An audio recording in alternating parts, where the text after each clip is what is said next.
I'm muted? I'm I don't know. muted. Now I'm not muted. Jeez, you had all this time to get it right, and you still messed up. Yes. I'm wondering which one's better to put on. Desktop audio? I'm guessing. Oh, we'll see. Alrighty. Welcome back to our dysfunctional live stream, and sorry I've been gone, but I had birthday last week, and I was spending time with family, and I think it was here the week before. It was a short live stream, though, I think. Yeah, and I mean, to be fair, even like with me last weekend, well, see, the Saturday, I was actually up all day. You had your dyno thing last weekend, didn't you? Yes, but I wasn't just running my car in the dyno. I was also helping like strap cars down and helping run the that damn had been dyno. fun. So That sounds fun. It is. To be honest, I have opportunities coming up to go to more of them, and this time around, not only will I, because I have free access to his dyno anytime I want, and he's also going to pay me to actually help with the dyno and pay for my fuel too. So. Oh, there you go. That's a part-time gig. Yeah, exactly. Hava says, "Evening, cat." Good evening, Harvey. And like I mentioned actually before the live stream actually started here, I finally got. You're trying to hide behind me now. Because he was at the dyno day. Oh well, there you go. Yeah, we were chatting for a while, and we had a good discussion for a bit. In between dyno runs. Because there was a bit where we had to take a break because holy fuck was it hot. So what was the biggest horsepower vehicle there that day? It would have been a Cummins Ram. It was a 3rd gen. It made, I think it was 725 horsepower and 1,800 foot-pounds torque. Impressive. Yeah, I had the lowest power on the dyno, which is, I'm proud of that. Yeah. I'm surprised there wasn't any high horsepower gas engines there. Yeah, not this time around. I'm sure with the next one coming up, which I believe is in Edmonton at River City Motors on June 17th. That one's probably going to have a lot more, and any of them that are at the racetracks, because there's a couple of them coming up for the racetracks as well. Okay. Harvey says that there's the smoke got continuously worse up in Twin Falls. Idaho to Edmonton. Yeah, I could see that. Because right now, because just Alberta is pretty much all on fire at the moment. Because even, right now, I have a fire that, it's not going to spread here. Should I turn off my screen, my background then? Out of it's nothing but fire behind you. Oh. That's fine. There's a reason why, though. I haven't really done too much. I had relief for about a couple of days. The smoke wasn't too bad, and today it just got really bad again. Wind was blowing in another direction, probably? No, just the fires got worse. That's what happened. Oh. They had them more under control because the smoke is coming from Banff for me. It's not so much the ones up north, it's the ones west of me. And Banff is give or take a little over an hour away. And it was a mostly under control fire, and now it's a slightly out of control fire, as they say. So, and there are fires all over the province. You can look at the map, and especially closer to Edmonton, there's a ton up there. There's, out of the 94 in the province, I think about 60 or 70 of them are within about 3 hours of Edmonton. Yeah, it's bad. It's bad. Now, or I should say closer to 2 hours, to be honest, just in a sort of circle. Because there's stuff more north, there's stuff west. I don't know if anything is east, but regardless. So before we get too far into the live stream, only because if there's anybody popping in just for a channel update or whatever, I want to do a channel update real quick. So as far as anything that I've been going on with the videos, honestly, last week didn't even touch the video that I almost had done. I haven't had a chance. The Trans Am stuff, I've had money issues dealing with the truck, so I haven't had any money to be able to put into that. Truck update. So I took the truck in to go get inspected. Remember, I did the track bar a couple weeks ago that I thought fixed most of my steering issues. Well, I thought I had everything done. Did track bar, did brakes, checked out all the lights and all the stupid stuff that you always forget. They failed it. He failed it for missing the battery tie down. Forgot to check that stupid thing. But the thing is, I haven't had that battery tie down on it forever. The last place didn't give a shit that it wasn't there. I know exactly where it's at. It's in my back seat on the floor. I just don't have it on. So the battery tie down, they failed it for the hole in the front driver's side fender. It's a rust hole, maybe this big. Yeah, I don't understand that at all. That has nothing to do with structure. It has nothing to do with even. Here in Pennsylvania, he probably failed it because it could possibly cut somebody if they were to run their hands over it. Oh my god, that Jesus Christ! Which is bullshit because there's Rams here in Pennsylvania that are literally missing all of their rocker, the outer rocker, like the whole rocker gone due to rust. Yeah, that. But like. That is asinine, because, and here's the thing. If any moron goes up to your vehicle and is touching rust, they deserve whatever happens to them, period. All right. So those are the two idiotic ones that they failed it for. Apparently my U-joint in the front passenger side front axle is rusted. I'll have to go look at it. I don't have any feeling of vibration or weirdness that would associate a failing U-joint, but I'll go look at it. Both outer tie rods, he said, that are loose in the knuckle, and he thinks that both of the front knuckles are bad, and that's the reason why the tie rods are bad. So I also went and then I went to go try to find the parts. They don't make front knuckles for that truck anymore. It's a discontinued part. Which means used only. I wouldn't have thought about that, but makes sense in a way, as stupid as that sounds. I mean, the truck's 22 years old. Well, also, it's a part that normally doesn't go bad, Right, and I don't know if it did go bad. I haven't had a chance to go out and go look at it. But he thinks that the holes are walled out where the tie rods go in, so the tie rods can't tighten down all the way.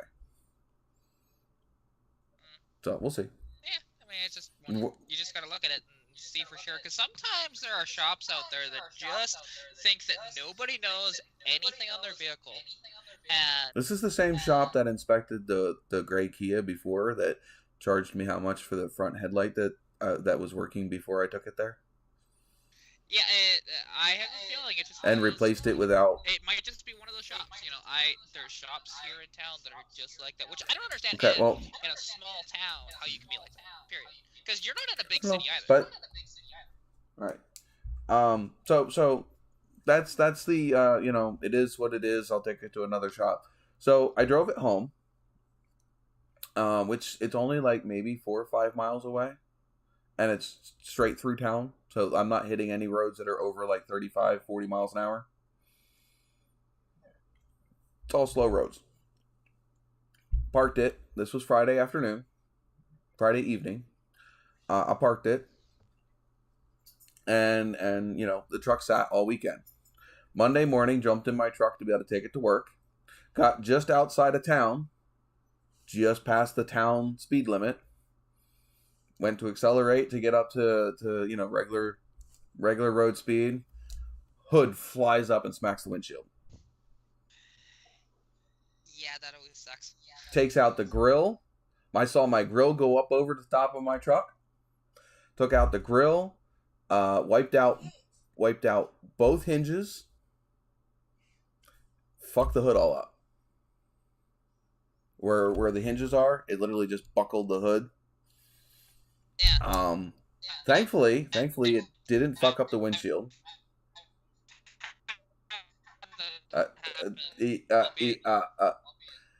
Hold on a second. Let your internet clear up because you can't hear what you're saying.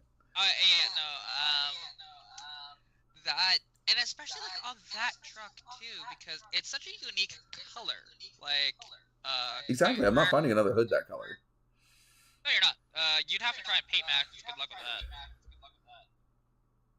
We have one 1.5 miles from town that started Saturday last. Oh, I guess he needs to talk about fire.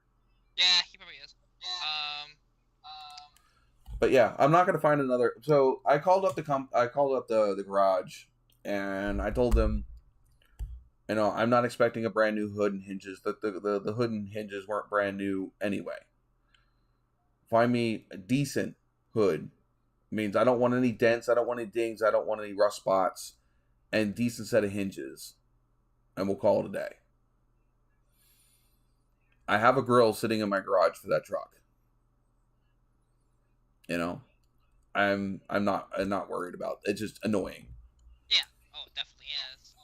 Because like oddly enough, with me, because this was a year ago, to be honest. Didn't Well, not your quite. hood came up on one of the.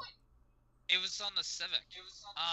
When it was on the back of the tow truck, so they covered everything with that. But because the one thing is, the hood didn't really latch properly.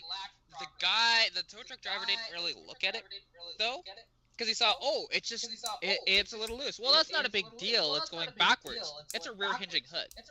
So it Should have got had the it road forward. because we lost sight of it. Like we were following him, we lost sight of him because he blew through a fucking light when he shouldn't have. But and then all of a sudden see it just coming around the corner. The hood is completely backwards and like just barely hanging there, and it destroyed the grill and screwed up that hood, which that's a rare ass hood. They managed to find it. So how did they cover it? I mean. So basically what they did was they searched quite a bit. This was AMA covered it. And the thing is, they actually found a hood, which oddly enough looked better than the hood we had. It was obviously used hood. They don't make new hoods for a '78 Civic. And because the fact that hood is only a 2-year hood. So was that grill. That grill's a 2-year grill. And the thing is, they found these they had to get them from Saskatchewan, and then they shipped it to the house here. I wasn't very enthused with the packaging, but they weren't damaged, so I didn't care. And I had to mix and match a little bit of parts here and there, because our grill with the badge was better, and as well the vents on the hood for it looks like it's a hood scoop, but it's not for air. It is for air, but not the way you think. So where it is, it feeds right to the cowl, and it gives you fresh air. The hood scoop is for fresh air. It's hilarious on those. But that's just one of those things that they managed to find it, and it had way better patina, and it matched the car so much better actually when that happened. But it was kind of a pain in the ass because I never quite got it set up 100%. Because something with those hoods, they have sprayers in the hood for the windshield. And the thing is, trying to get those damn tubes to fit in there, because the ones on this hood were just rotten and terrible, so tried to pull them out and put the other ones in. I couldn't get them into the grommets, so I'm like, shit, okay. I just left it and just had it kind of hanging there. It worked, but... Harvey, I think you're behind a little. He probably is. Like, mind you, technically mine is behind too, but it doesn't matter that mine's behind. Because I've got you live. Because, Right. I mean, I know normally... Oh, actually, I am maybe... I'm only like a couple seconds. I was actually up to date on my YouTube. Normally it falls behind. Yeah, mine's like 5 seconds behind. Like, my internet's kind of being iffy right now. And I have to, the YouTube side is only running at 480p right now. Which, again, doesn't matter. Because I see you in perfect, 1080, or, I don't know, maybe... my little small screen over here that plays the live stream is only running at 360, but that's because I have it... Yeah. No, actually, it's on auto that. Why? I don't know. Oh, he was 5 minutes behind.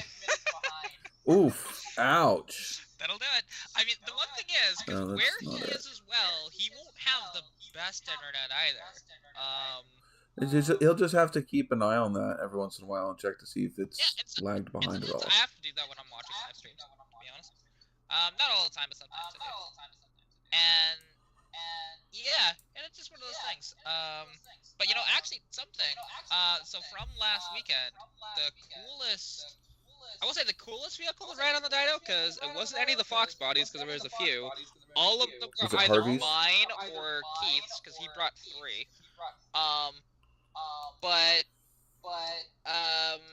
the thing is, there happened to be a 1959 Studebaker Silver Hawk that went on the dyno. Which, super cool car, and if you don't know anything about either the Silver Hawk or the Golden Hawk, they are cars that people actually run to this day on the Bonneville Salt Flats because they're very aerodynamic, to be honest. They're cool. And this one was stock, other than thrush side pipes, which was hilarious to see on there. It had a bit of a rake on it, too. And It's kind of like my Nova. Color, because it was like spray bomb black. But really cool car. Yeah, so basically kind of like my Nova was. Technically, I mean, there wasn't anything not... I mean, technically my vehicle wasn't stock because the car originally came with an inline 6, and I put a Chevy V8 in it. But the Chevy V8 was basically, although for some other improvements, was basically stock. Like the short block was stock. It was a stock flat top. It was a stock flat top piston. Yeah, see, and this which had the original. I think it was a 230 cubic inch Studebaker V8. Tiny little V8 didn't make a lot of horsepower. It was like 154, I think, which for the time actually is not bad. Torque was still better than most of the V8s in the late 70s. But the torque was like 380 or 400. It was quite surprisingly high torque. Well, I mean, in those cars, that's what the torque is what's going to get them big bodied cars moving. Yeah, but they don't weigh that much. Like, that's the one thing. That Studebaker, they're maybe 3,000 pounds. Like, they're not heavy. Like a 59 Studebaker Silver Hawk is not a big car. You look at it, it has fins on it, but it's not big. So I speed tested my internets. I'm not hurt. 593 megabytes per second download. Yeah, see, if I did a speed test right now, it would lag out the... I know. Stream. I just did it. I have a 13 millisecond ping, 593 megabytes per second download, and a 41 megabytes per second upload.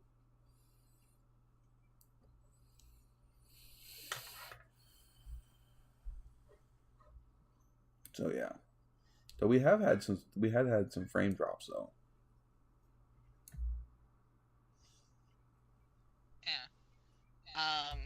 And actually something, and I'll get to see this maybe if I go up, because the next opportunity, like I said, is June 17th for another Dino Day.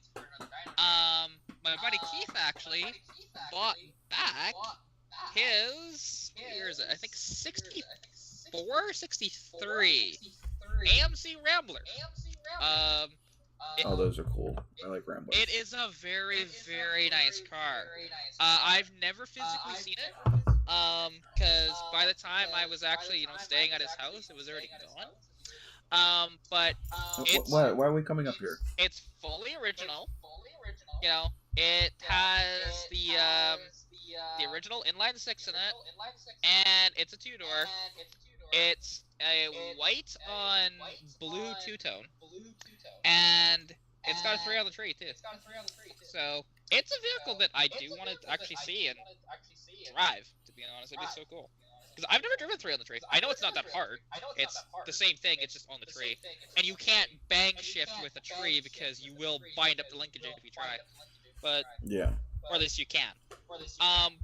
I think you're the only one that I've heard it called bang shifting it when you shift through the gears quickly. Well, what else? I'm not saying it's not popular where you're from. It's just not normally something we say I say down here when, What do you call it?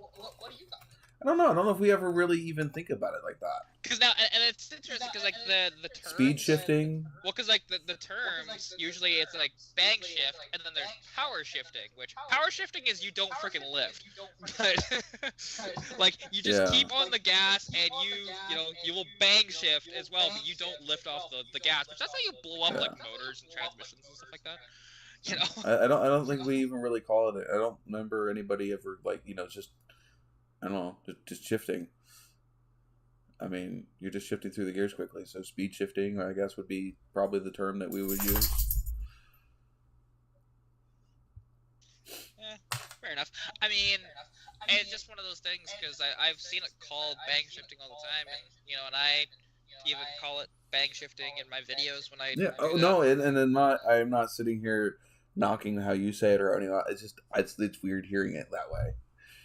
Because I mean, like I don't think the people that I have that have manuals around me, I don't think I've heard them like mention it. That they just shift.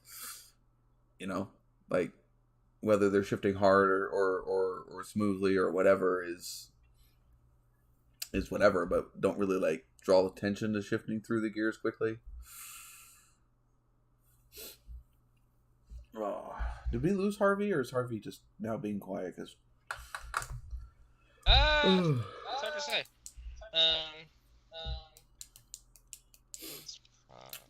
Did see something that I wasn't expecting on the interwebs. Besides the what was it? Was it the Mercedes that went up in flames inside the trailer? It was it was a hypercar. It was a hybrid hypercar. No. The fuck was it? Well, there's only a few. I think it was a Mercedes. Mercedes has never made a hybrid hypercar. The only ones I know that has. Hold on. Let me see if I can bring up a. Well, I can just list off the cars though, anyways, because like there's the Porsche 918, there's the LaFerrari, there is the McLaren P1, which that's like the hypercar holy trinity there. And there's gonna be some other ones, but I don't believe Mercedes has made one.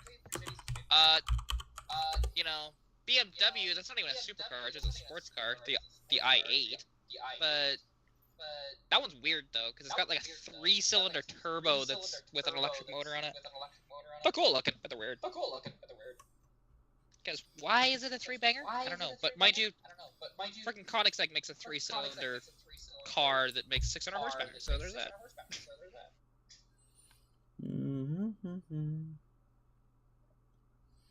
Wait, why did I say that his freaking Rambler was two-tone? I don't know why I said that.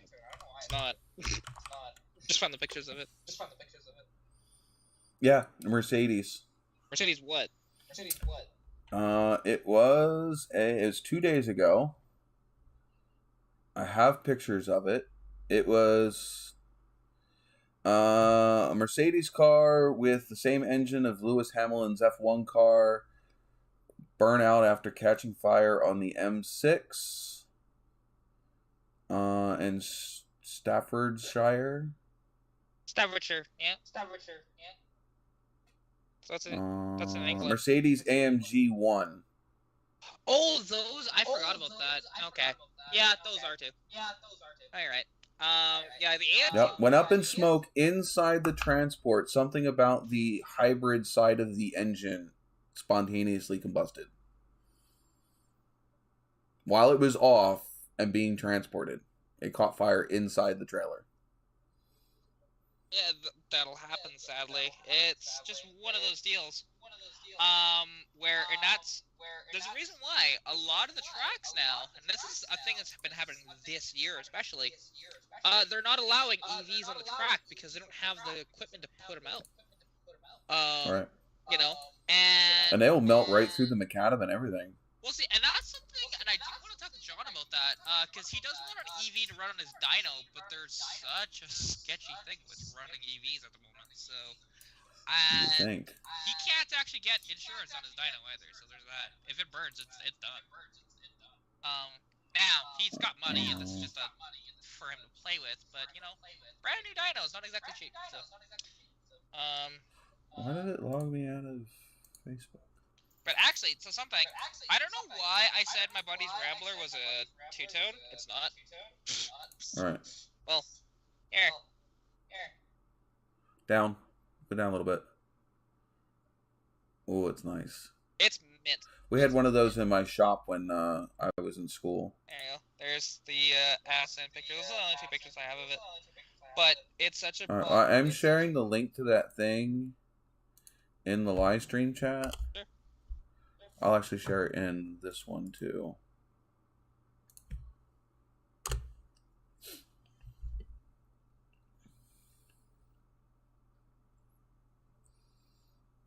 Yeah, there's nothing left of that car.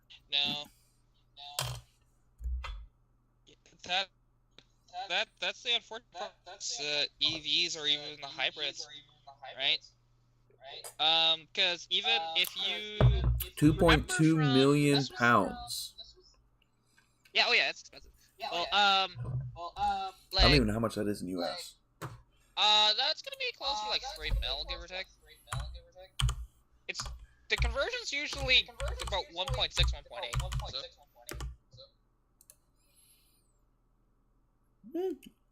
2,738,230. Oh, the pound went down. There you go. Yeah, and it's just one of those things that, super expensive. But, like, even the uncertainty with, like I said, these electric or hybrid vehicles of, if anybody remembers, this was last year or 2 years ago, the Felicity Ace, when it went down, it was carrying a bunch of Volkswagens, Porsches, Bentleys, and a few others like that. Is that one that they cut up inside the canal? No. They were showing pictures of them slicing it like fucking pie. Or unless I might have the name wrong. I might have the name of the ship wrong. But this is one that I'm talking about, though, that it was crossing, basically, it was delivering cars from Europe to the US. And one of the Volkswagen ID4s, which are fully electric, caught on fire and sank the entire ship. Yeah, this was I don't know what it was. It was a couple years ago, I think, that the accident actually happened. But I know a year or two ago, it was all the rage. There was a YouTube channel that was covering its salvage, and they were literally just cutting through this ship like it was freaking slices of pie. And as they were cutting the different sections of the hull apart, you were just watching cars fall out of the ship into the into the dry dock or wherever where they were cutting it up. Some pretty iconic images of it. Yeah, may have been it was a different one.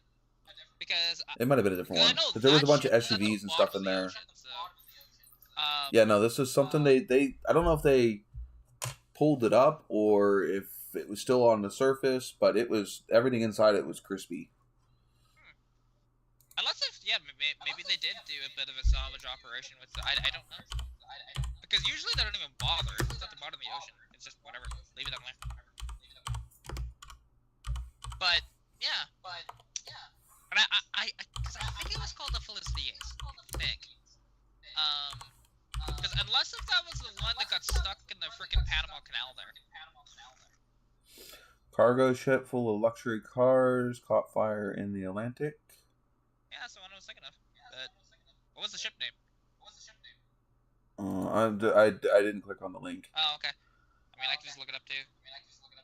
Okay, so the one that I'm thinking of, I just found the link for it. Latest episode of recovery of the Golden Ray happened on January 2nd after the 656-foot-long ship caught fire and capsized in the fall of 2019 with 42,000 newly built vehicles on board.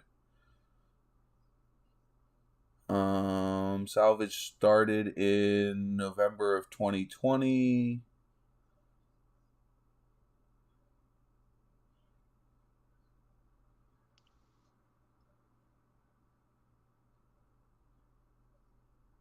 Yeah, this is the Golden Ray. I don't know if it's the same ship. It's not, because I just found it. It was the Felicity Ace that I'm talking about. This one, like I said, a Volkswagen ID4 caught on fire. They couldn't put it out, and it just engulfed the entire ship. It sunk. There was a total of 4,000 vehicles. From Porsche, Bentley, Lamborghini. Most of them were Volkswagen Group vehicles, apart from there was a 2015 Mustang, a Kia Soul in there. There was Nissan Versa Note and a 2007 BMW 750i, and apparently there was an old 77 Land Rover in there as well. But they got the full list of every single vehicle that was in there, and it's just like, holy crap, just from one car catching on fire. And the one thing is, I'm trying to see if it was a gasoline vehigle, they could have put it out, no problem.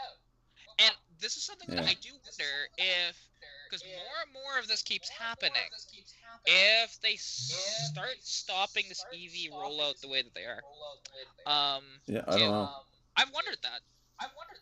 Just because it's so dangerous, you know? Like Like I said, I don't know if they have a reason why this one caught fire and why it capsized.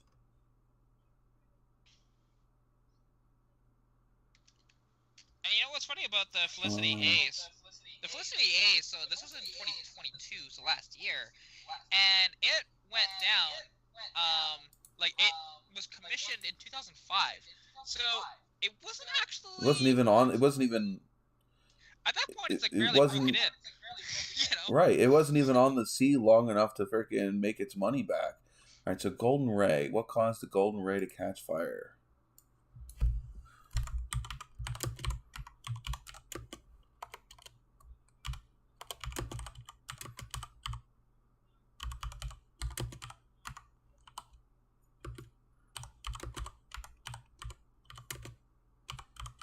See if they have a cause.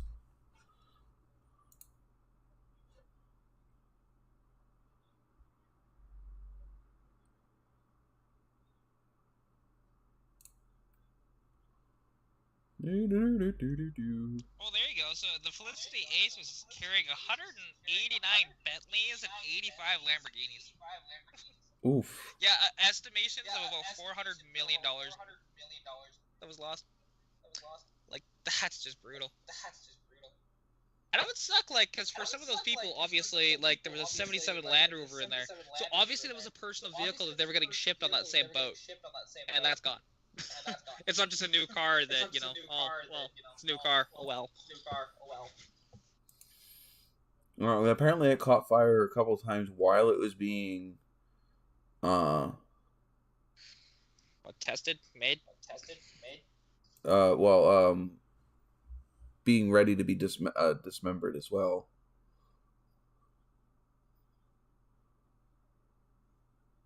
Did it happen to be a hybrid ship? Because they do make those. I don't know. I'm looking. This one was carrying Kia and Hyundai cars manufactured in Mexico.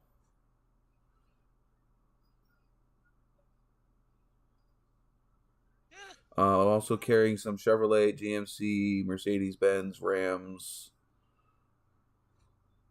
And they were destined to be delivered to the Middle East.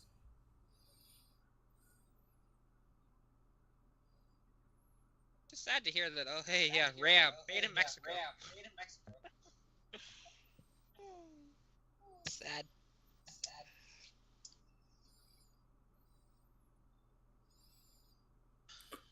Something to do with capsized within the port of the Brunswick Harbor shortly after unberthing and proceeding towards the port of Baltimore. After the cargo was loaded at the dock in Brunswick, the chief officer transferred 8 tons of water from number 5 ballast tank to the ship's double bottom and number 5 starboard water ballast tank, correcting the list. The time the Golden Ray was displacing 34,000 tons.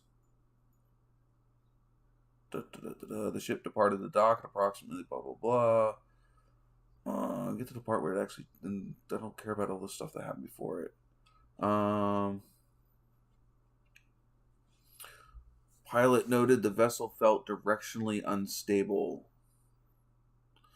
When it started to turn, she wanted to keep turning in order for the rudder to be returned to center. However, the vessel started to heel to port rapidly. To counteract this, the rudder was turned to the port, but the vessel continued to turn starboard and heel over.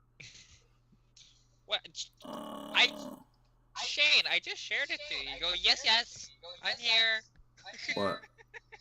Oh. I shared it to him. Yeah, because, you know, I was just like, hey, he's not here. So, you didn't have to click on the link. You didn't want to. Just say it, you know. It's totally fine. So, it looks like this one just did not want to stay upright and flooded itself. Happens. And sunk. I'm only kidding. Stay your ass here. It doesn't look like this one caught fire and then sunk. I guess the stuff to fire.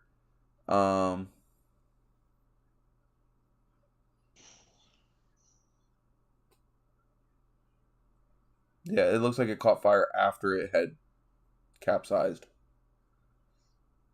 So one of the cars inside caught fire after it was and after it capsized.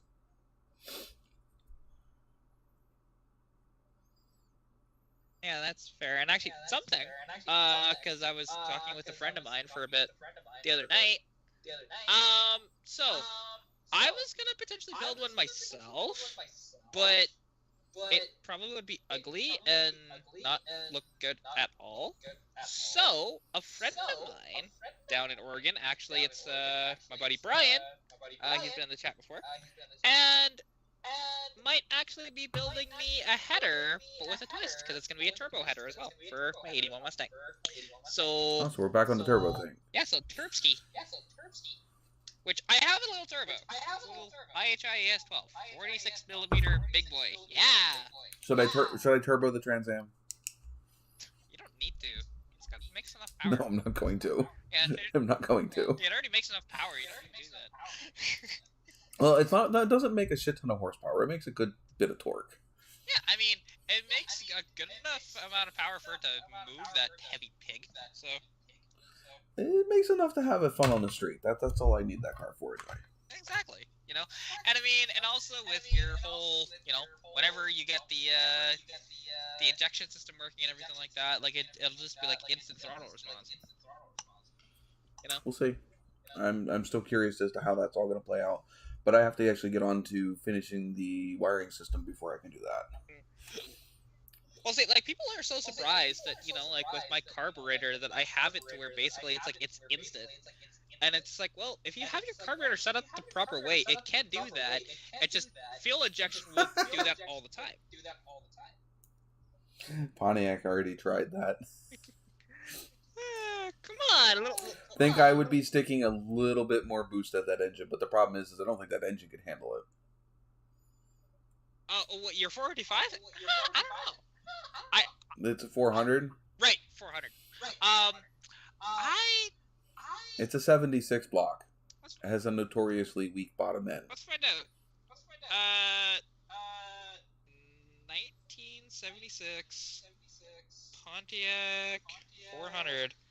How much boost can you put to it? I don't know if people have much tried that. Maybe an earlier 400 block. Let's see. Shane's got a weak bottom end. Well, actually, and something that was so funny because my buddy Keith, he ran his 86 Mustang. It's just bone stock. It's got the emissions deleted. It surprisingly made more power than I thought it would. It's a peppy little 3.8. But the early... I'm guessing it made more power than yours. Oh, yeah. Mine was the lowest power of the day, other than torque. I know. That's why I said. But also, I mean, I would have won that even if that did go lower, or even if that Capri... Because that Capri somehow made more horsepower in my car. Not by much, though. 81 Capri, that's basically what we call day one modifications. Delete all the emissions, put exhaust on it, keep the stock muffler. That's it, right? And that thing made, I think it was 94 horsepower. My car made 91. But he only made like 140, I think, torque. Mine was 185. So, plus with everything else I've done, it's definitely a lot faster than his. You got a more torqueier rear end underneath your car, though, too, don't you? Oh, yeah, I've got the 8.8. He's got a 7.5. That might have something to do with it. Yeah, plus, I mean, also my tires as well. They're going to rob a bit of power. They only rob, like, I think it's like 3 or 4 horsepower, but, that sort of thing. And even though, like, my dual exhaust, technically it probably robs a little bit of power. What was the silver one that made all the popping at higher RPM? Yes, it did. Which it didn't really pop up on camera that much, but that thing, and because it was pinging a bit at higher RPM. That so you used a higher octane fuel then? I mean, he runs 91 in it.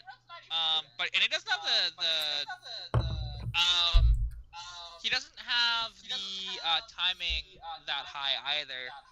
But like that thing, because I think what the popping wasn't necessarily like what we think of, like, I think it was just, hey, the valve floating that way and it not firing correctly. I think that's what it was. Because he didn't care. Like, the thing is, with all of his vehicles, if he blows up an engine, he's got plenty. He doesn't give a shit. So he literally hung all these out, which that's the one thing. His Capri, he hung it out a lot higher than I did.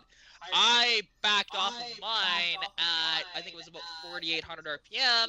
He's not making any more torque that high. Yeah, no. He pushed his Capri to valve float, which is 5,200 RPM. So, and all of his vehicles, he pushed them to a valve float. Which he ran, it was 3 Mustangs, because he ran an 82 GT, which had a couple of bolt-ons, but mostly stock. Little later of a block, and it's got a T5 in it with a 410 rear gear. Then he ran his 86, which is bone stock, other than the exhaust on it, and deleted emissions. And then he ran the 81 Capri. Yeah. So Harvey says the discussion where he was standing was valve float. Yeah. Oh yeah, and that's one of those things. And that thing, it's a tired motor too. It still has a good amount of power and everything. Like, because I think it was like 197 horsepower, something like that, maybe 207. Yeah, I'm curious as to what the TA makes, because it's not like I can just go look up what that engine should make. Yeah, because it's modified. Yeah, it's modified. It's not stock. Yeah, because like stock. The heads that are on it are technically smog heads, but with the amount of material removed off of them, it puts them right there at the CCs for a 6X head, which is the coveted 400 cubic inch head to have on those engines. It's bored over. And it's got some other trick things done to it that he doesn't remember exactly what it was. But he said the engine was originally built to be a race engine. And I think he toned the cam down a little bit. That's why it's got the Ram Air 4 cam in it, which is a little less rowdy than the cam that was in it. Because the cam that was in it, he could chirp the tires in third gear. That's fun. In a 4-speed manual, it was originally in front of a 4-speed manual. He could chirp the tires in third gear. Yeah, see, oddly enough, if it had that cam in with your automatic, honestly, it might not be quite as bad as that, because again, with the slippage and less power. He stuck that engine directly out of the 4-speed manual car into a 3-speed automatic car, and it spun him all the way up through second gear. Well, there you go. Yeah, see, but it wasn't chirping it in third. Well, third is overdrive almost. No, it's 1-to-1. Yeah, that's not overdrive. It's 1-to-1. Yeah, overdrive is like 0.72 or 0.67. That's overdrive. Yeah, so no, the Turbo 350s don't have an overdrive. Yeah, I know they don't. The 704 did. Yeah, which is basically just a Turbo 350 with an overdrive. Yeah, a little bit more differences, but yeah, basically. Because also that's that stupid little, the Achilles heel of a 704 with that little oil tube there that can come off. And it's kind of a known failure point for them. And when it does, it leaks out all of the transmission fluid. In quick succession when you're going down the road. But, you know, it's not like something that, oh my god, it happens all the time with them, but it does happen. And, you know, and actually I just read Shane's comment there. Yeah, you've had the Murder Wagon doesn't valve float. He's had it past 7K. Yeah, but that's because you've got, like, freaking massive valve springs in that, though, I'm sure. Like, it's built motor with, like... I like the valve springs I had on my Caddy, man. I could stand on them valve springs, and they wouldn't budge. Yeah, that's a... I mean, even, like, stock valve springs, even though, yeah, they don't rev very high, but you just need the heavy valve springs because it's a 500 cubic inch motor. Like... It's a big valve. Oh, yeah. Like, and that's one of those things, because, like, and something, and I think it's a terrible idea from, Joseph, because I've been talking with him a little bit here and there. Cause he's thinking of selling the T-Bird and keeping the Caddy, even though the Caddy's in much worse shape. It's like, dude, I would sell Your the Caddy's a first love. I get that, but man, by the time he's done, he's gonna have like quadruple the money into that thing. Than what it's worth. Which normally we don't worry about that, but sometimes though you do have to think about that. I mean, Kat, how much money do you have in your little Fox body? I could get most of that back out of it. Not if you sell it. Before I modified it, I was getting offers of $6,000 on that car. I had five. I still have 5 standing offers of $6,000 prior to me putting the T5 in it, prior to me doing the exhaust, prior to me swapping out some of the interior parts too, prior to me painting the motor. You know, like legit. Those were legit offers. But I just said no to every single one. I'm like, I'm not selling my car. And I don't know if I've never put my TA out there as for somebody to be able to make an offer on it. See, and for a bit I had mine up, but then I took it down, and then people have just offered me money at times too. Because, yeah, and like, it's nothing with Fox bodies, they're just going stupid in price too. Like, if you saw some of the, now mind you, these are specialty cars. The last Mecum auction that just happened, or is still happening, I think. It's a nothing special car. It's literally so it happens to be an Aero Mustang. It's a little more desirable. But it was a 93 Aero notchback LX that had a 5-liter 5-speed. It was bone stock. It had 91 miles on it. That's it. I was missing the center caps for the 10-hole wheels. Sold for $95,000, which is insane. It's just a base Mustang. Like, yeah, it's got a 5-liter. Okay, cool. It's mint. It's got no miles on it. But that much? No. It's like this guy in it's for sale in Edmonton. There happens to be it's a 1980, I think it's an 84 Caravan SE, just a basic, red. It's mint, very mint. I don't know how many miles are on it. But the guy wants $10,000 for it. I'm like, dude, you have a base Caravan. Oh, I just noticed Bradley's in here. I didn't see him in here. Yeah, he is. But seriously, a Caravan that's, granted, mint. It's got, I don't know how many miles on it, but no rust, nothing. Not even a blemish in the interior. My stepfather had a 94 Dodge Caravan. 94, that was after the body change, I think. Okay, so for a concourse restorated 79 TA, Maybe about 40, 58,000. 58? Yeah, I can see that. For a excellent condition, so this would be used car, good quality car, 42,000.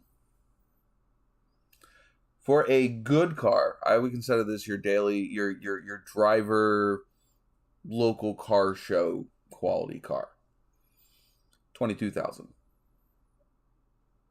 Yeah, that's about right. Fair condition. I'm going to say this is a lovingly used car, but not restored. 13,000. Yeah, that sounds about right, to be honest. And actually, Harvey. He saw a 4-headlight Fox body. I don't know. It depends. I mean, around Kat's place, they're not that rare. I mean, she's got one sitting in her driveway. Yeah, I've got one out front. But she's got 2 4-eyes sitting in her driveway. Only one convertible, though. And technically, it's not my driveway, if you want to be technical. But, so, 4-eye convertibles, they are rarer, yeah.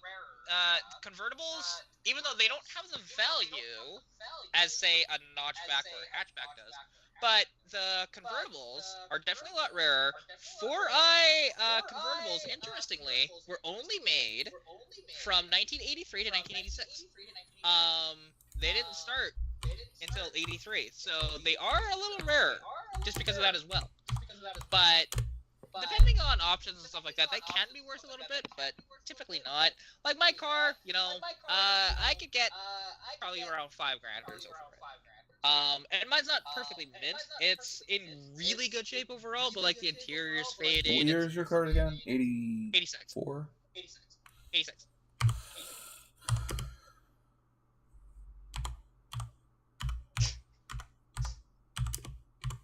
It's like what people think is like the best looking of the Four Eyes, which I do like them, but I prefer my Egg Crate Girls though. Yeah, it doesn't always mean value, but here's one from Auto Trader, and that's not a convertible. Like, the thing is though, mine's a GT convertible because it's not original. Ooh. Like, mine's not original. It needs a top. It's got rusty rear quarters. If it was Here, Cat. I could get 10 grand out of it. Here you go, Cat. I'm sending you one.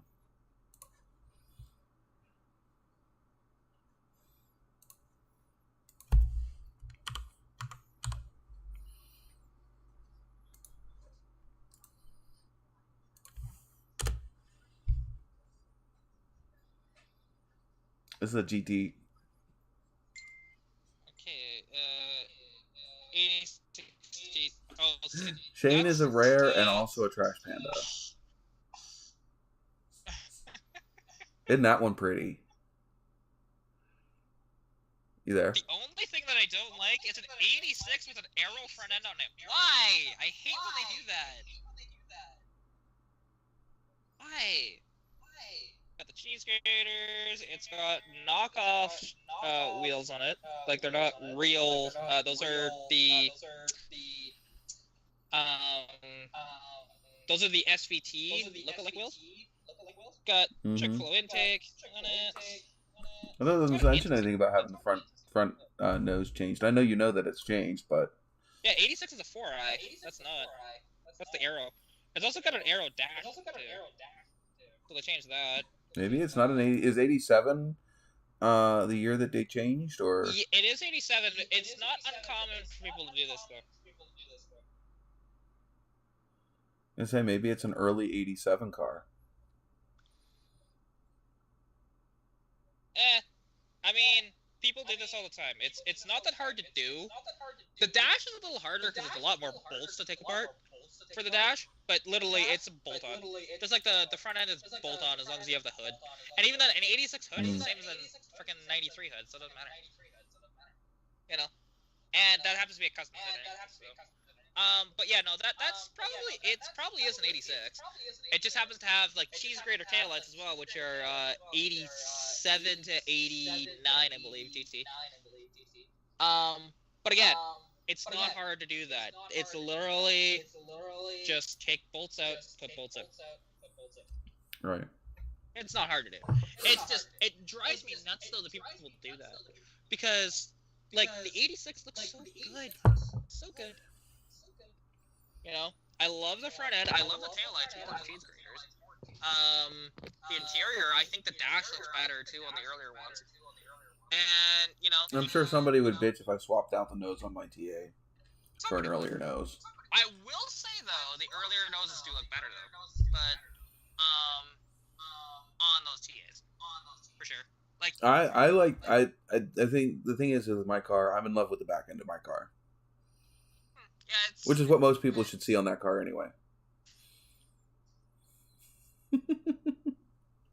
Yeah, the back end on the 80 to or the 79 to 82 TA 81 79 to 81 TAs is just absolutely gorgeous.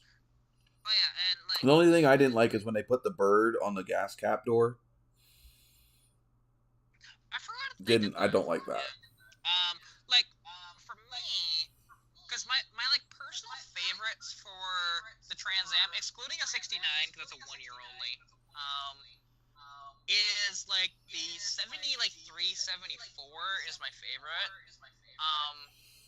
But for the TAs? Yeah. Oh yeah. I love that front end. I love it. I like the formulas from that The era. formulas look really good then too. Like any Firebird basically from like 1970 to like 1974, regardless if it's a Trans Am or a Formula or whatever, are just gorgeous. You know? Yeah. I think so. Because and now I don't dislike the TAs, but I like the formulas a lot better. I don't like the plain Firebirds. Yeah, I will say the Formula Hood did look better than the Trans Am Hood, though. It did. Although, but if I don't like the happen to get formulas. the really rare, like the SDs with the shakers on them, that's different. But they had a different shaker too. it did, yeah. Huh? Oh, why? Oh, that's why this thing is bugging. Hang on. It's not my internet. What do you got going on? It's my battery power on the computer. I need to plug it in. Oh, so it's cutting computer power. Yep, it's like, hey, energy saver mode. I'm like, what the hell is that? There we go. I have a transmission clutch plate glued to my gas door, and it rusted just right. Looks steampunk. That's gonna be on his murder Cool. wagon. Which that's a Lincoln Mark 7 that is fully murdered out, and it's got wide ass tires on it. It's got side dump exhaust. I think I've seen pictures of it. Yeah, it's got the also the butterfly sort of air filter things. You know, that looked like everybody put on their superchargers back in the day with the the flaps. It has one of those, but except for it's not a supercharger. But just a ram air. Basically, yeah. Which is cool, and that's like the one that everybody put on their cars. If they had a supercharger, they put that on top of it. Basically from inception to from 1965. Right. Well, it's because it's a matter of letting as much air into the carburetors as physically possible. Oh yeah. It's nothing but a throttle body. It's what it is. It's a throttle body. Instead of just one butterfly, it's got 3 or 4, depending on. Most have 3 or 4. It's the same one that's on my shirt, right next to you. Except for that is sitting on top of the supercharger. Yeah. I was like right next to me. What are you talking about? Oh yeah, right there. By the way, you can find that shirt on NOVAtazz.com. Somebody buy it, damn it! I thought freaking spend a masterpiece on that. Huh? I said it doesn't have to be a pink well, background. we know Brad has one. I know. And I forget what Jesse got. I think he got one of those too. I think. I don't remember.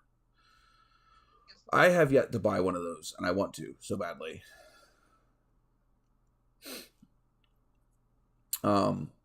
But yeah, no, like, it's funny because it sucks because when I open up my garage door right now, none of that sexy TA ass is there. The taillights are up on the roof of the car, and the bumper is on the floor. The whole back end just looks goofy. Brad is now back. Welcome back. Yeah, Brad, I have yet to see you wear that shirt that you bought.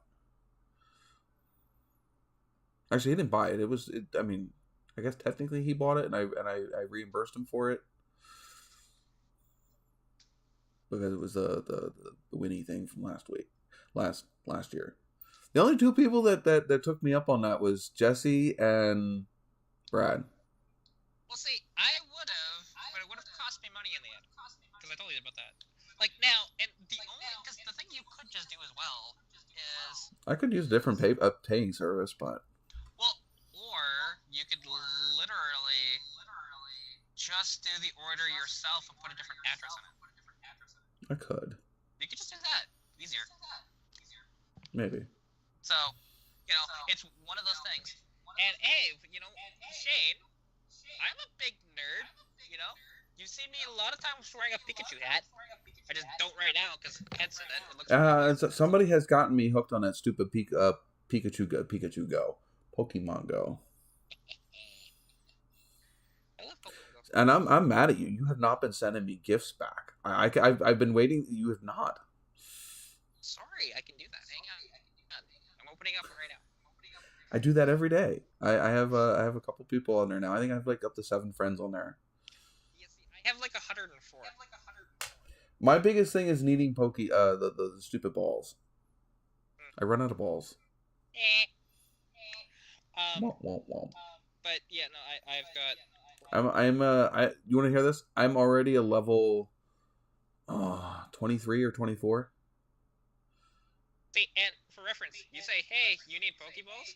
I actually delete Pokeballs when I need space in my bag. I know. So does Jess. It makes me absolutely insane. Because right now, She's got over 400 in some of the regular ones. Yeah, see, I only have 14 regular Pokeballs. Those are the ones I usually delete. I have 145 Great Balls, and I have 260 Ultra Balls right now. Yeah, I don't have any. I'm out of balls. But I also do a lot of Pokemon catching too, because it's that and the battles. I like the battles. My Pokemon was OP as F. I got a Game Shark and didn't tell anyone. We used to bet. Oh, that's so cheating. That is literal. Like, I don't mind playing around with cheats for fun, but when you're in a competition, that's just kind of scammy.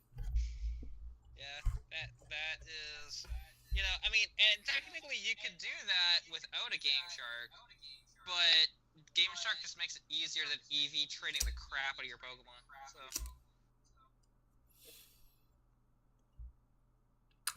I think my highest Pokemon right now is it's not Flareon. What else is it? It's an evolution of the EV. The psychic one. Oh, Espeon. Yeah. Yeah. It's a sleeper like hidden nitrous. Which it's so funny after I, posted my Dino run and how many people told me I should just put nitrous to it. I'm like, no. Because even like Keith was saying at the Dino, what I should just do just to boost up the numbers is see if anybody has some like half empty. Just take an open bottle and just right at the fucking. That's what he was saying. See what you can get it to. I'm gonna blow up my motor doing that. No. Yes, we have a spare motor lying around. That's not the point. Why not? You got a spare one. Well, considering I also had to drive back home the next day, so no. We wouldn't have been able to, even though it's not very hard to start that motor, but just between me and his energy levels, plus after the Dino day of me being in the sun all day, there's no way we could have. So he says he had a blue and yellow for battling friends, and he had a red for taking bullies' money. He only boosted the stats by 50%. Only 50%. Yeah. And I got laughed at because I chose yellow for my gym. Oh, Instinct. Yeah. See, now, when he's talking about red and blue, he's talking about, like, the games red and blue and yellow. Right. But, I mean, Instinct, they were, like, when the game was new, yeah, anybody that picked Instinct, it was always like, oh, that trainer that's, like, eating crayons in the corner, and then you have, Valor and Mystic just battling it out. Thanks. I'll go eat my crayons now. Have fun. I got glue here I can sniff. I can sniff glue. There you go. Yeah. Well, I don't know why I would sniff glue when I got this freaking shit sitting here. This is a mixture of Tamiya's extra thin, which is, what the fuck is it? Is it gonna tell me what it is? Brutal acetate and acetone, and then I mix it with. Do I even still have it out here? Yeah, I do. I mix it with this stuff. So it's a 50-50 mix of Tamiya's extra thin cement, which I told you was acetone and brutal acetate, and then this is dichloromethane. Lots of toxic stuff that you can get high off of. Nice. This will fuck you up. I mean, hey, you know what? It's not easy to get either. This shit's not easy to freaking get. So, like I said, it's 50-50 of this and the other stuff. This will literally turn plastic into goo. Mine's not that. Well, mind you, if you ingest this stuff, it's just as toxic. But I can get high off of nail polish. Oh yeah. I mean, technically, that's not much different than any of this shit I got sitting around. What's that? This is straight up.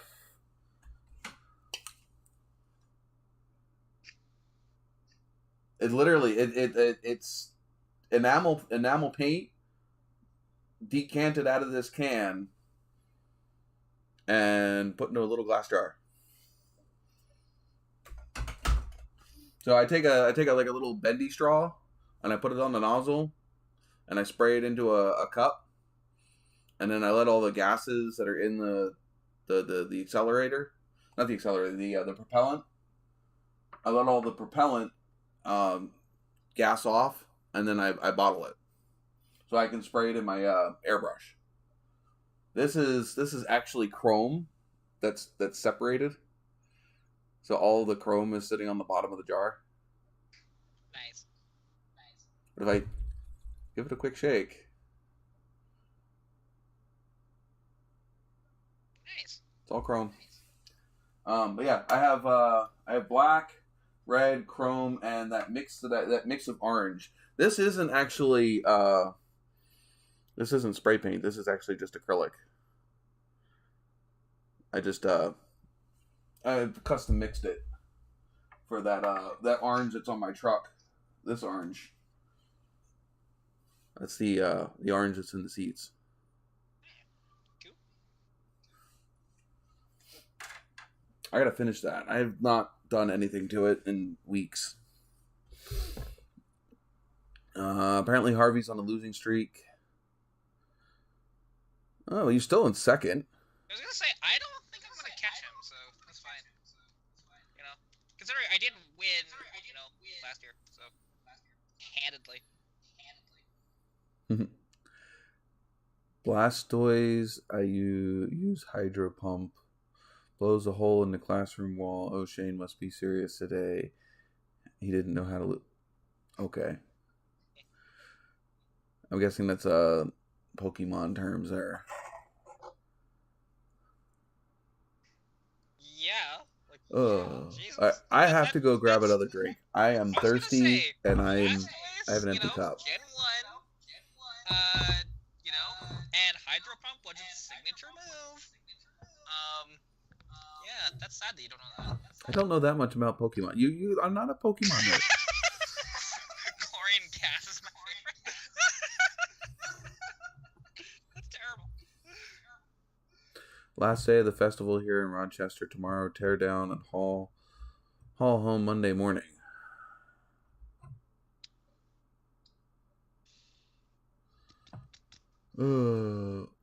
What looks like a Pokemon, though? I am confused. What looks like a Pokemon? No, not help me out on that one? He might be typing. I'm not sure. I look like a Pokemon? Why do I look like a Pokemon? I mean, I have my Pokemon right now is that T-Rex. Bro, dude, I choose you. Yeah, Hmm? and for reference, Bro, dude, I am not a bro dude. Far from it. They have to have. I actually have more brain cells than any of them. Some of those bro dudes are very smart, actually. Not really. Oh, that's new. The ones that don't smoke pot typically are. I don't know what this is, but it's weird, and it's got a bunch of freaking things. But I mean, if you want to see like high CP Pokemon, I mean, I have a Marnini. Or whatever the fuck it is. Bro dude used denial. It was 100% effective. Wow. Okay, I got it. I just caught a new Pokemon. But if you want to see like the really high CP, just take a look at your screen right now. Oof. Yeah, I don't have anything that high. That's my highest level. It's not fully maxed out yet. My highest level is 2,300. And it's actually funny because Harvey's like, I was as useful as a Magikarp this morning. And you know what's the best part about Magikarp's entry, like in Pokemon Go? Because actually, I'll find it. What? It's so fucking funny. Hey. I saw. It's 2361. That's my highest one. And then this is the one that I carry around with me. he did say that. But, because here you go. Magikarp's entry, actually. Magikarp is a pathetic excuse for a Pokemon that is only capable of flopping and splashing. This behavior prompted scientists to undertake research into it. I don't know. I got another thingy that flops and just freaking whatever. The stun fisk. Those are useless too. Yeah. The thing's also. Although at least with Magikarp, it actually evolves into a very powerful Pokemon. But it is so useless. Because even like in, when you get. I don't know what is that stupid Magikarp stun in like Gen fisk 1 thing. games, it doesn't have a proper attacking move to level 15. It doesn't evolve to level 20. So basically, I have. You just switch trained it until it got to level 20. Yeah, I have one of those. It's not very powerful. Yeah, see, when you get 400 candies and you evolve it, it's Gyarados. And Gyarados is one of the best water types in the game. I've only got 14 candy for it right now. Yeah, although if you walk it, it's only like 100 meters for every candy. Well, then I'd have to have it as my buddy. You would. Be dragging a dead fish around with me.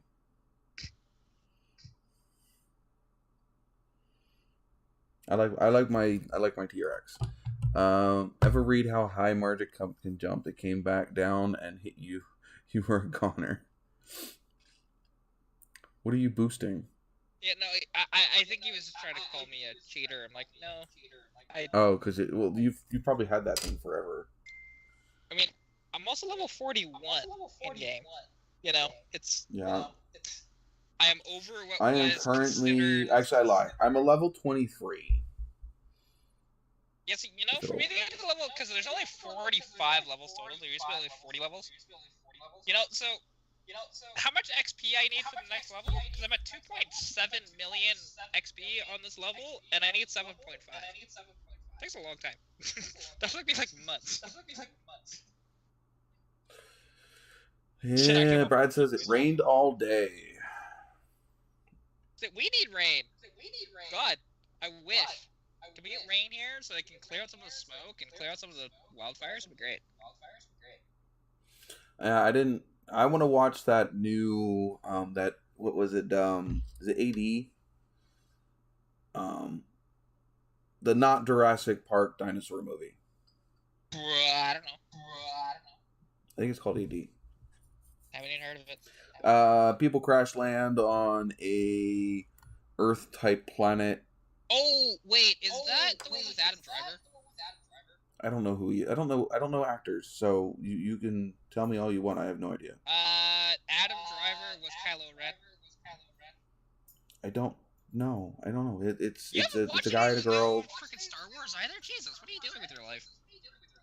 I don't follow actors, so even if I do watch movies that they're in, I'm not gonna know. But I was just saying, Kylo Ren from the Star Wars movies, the newest ones. That's Adam Driver. I don't know. That's sad. You all jacked up on Pokeroids. like literally, okay, so with my ADHD, I don't remember shit. So like I watch the movie, I watch it for necessarily the story and whatever. I could care less who the characters are 9 out of 10 times. And although I like Star Wars movies, I can't tell you other than the main characters who anybody is. Kylo Ren is a main character though. He's the main antagonist. He's like the dark side force wielder in the last 3 movies. Oh, I'm not sure if I've seen the last. What was the last 3 movies? The Force Awakens. There was The Last Jedi. Which is the one with the older the old is it Luke Skywalker? The old one? Where he's old? Oh, so there was 3 movies with Luke Skywalker. You have to go back, like, the original movie in 70... What was this? No, newer one. Newer one, he's older. They all end up hiding in a cave. And the... Okay, that was the second one of that series. Because the last one of that is The Rise of Skywalker, and that one, what's it called? The Last Jedi? I'd have to look that, but anyways, I've seen the movies loads of times. They're not the best, but they're still better than the prequels. I don't care what anybody says. Yeah, I know that a lot of people are bitching because they're something about continuity isn't the same. Like the design of the vehicles don't make sense. And... Yeah, there's a lot of the story that has holes in it, 100%. But that's well, it's not just that; it's also props and like evolution of how things would progress in a society doesn't make sense over time. Well, also, because even if you look at even just our history as humans and the way that we evolved, our industries. Nobody had a problem with that. I promise you that. People had a problem with the story itself. Yeah, I know, but if I'm talking about if you were to start looking at the Star Wars movies and you look at the universe itself, and this was also a long time periods of when certain vehicles came out in the movies, and I watched several YouTube videos on like the little nuances of the type of vehicles that were used and the state of disrepair they would have been in a certain movie versus another movie, depending on what time period it is. Also, the style of the vehicle, because in certain time periods, vehicles would be more less flashy, more just like they did here in the U.S., where they went boxy because it was easier to mass produce those ones versus the more flashier 50s and 60s models. So like in the 80s when everything kind of went blah and looked like crap, but it was easy to... The whole thing of Star Wars, because what we've seen on TV, or like not on TV, but of the movies, only spans about 60 or 70 years. The entirety of Star Wars itself is like 20,000 years. Like, the Old Republic was like 10,000 years ago. So, that's one of these things. If they try and break it down that much, they gotta go way back to then. And a lot of that stuff... I'll have to find those... I will have to find those videos that I was talking about and send them to you. Yeah, because like hearing that is just kind of... It's silly, because it's not that big of a sort of time period. Your internet is not doing you any favors. No, it's not, I know. It's fine. It's kind of funny. And you're hiding behind me again. Yeah, my internet is terrible. But that's one thing I like about, because they're doing a new trilogy again of the movies, and this time they're going to have Dave Filoni as the boss, which is good. He needs to be, because he's the mastermind behind all the animated projects. Like the entirety of the Clone Wars series, which is so good. Rebels and all the other ones. They're just so damn good. I love the Star Wars universe, to be honest. The only thing I haven't watched yet is Andor, and I haven't finished Bad Batch yet. I was liking the Mandalorian series and the other one, the Boba Fett or whatever one. The Book of Boba Fett was terrible. It was terrible. The Mandalorian was good in like season 1 and 2, 3. I don't think I've seen 3 yet. Or at least I think it was 3.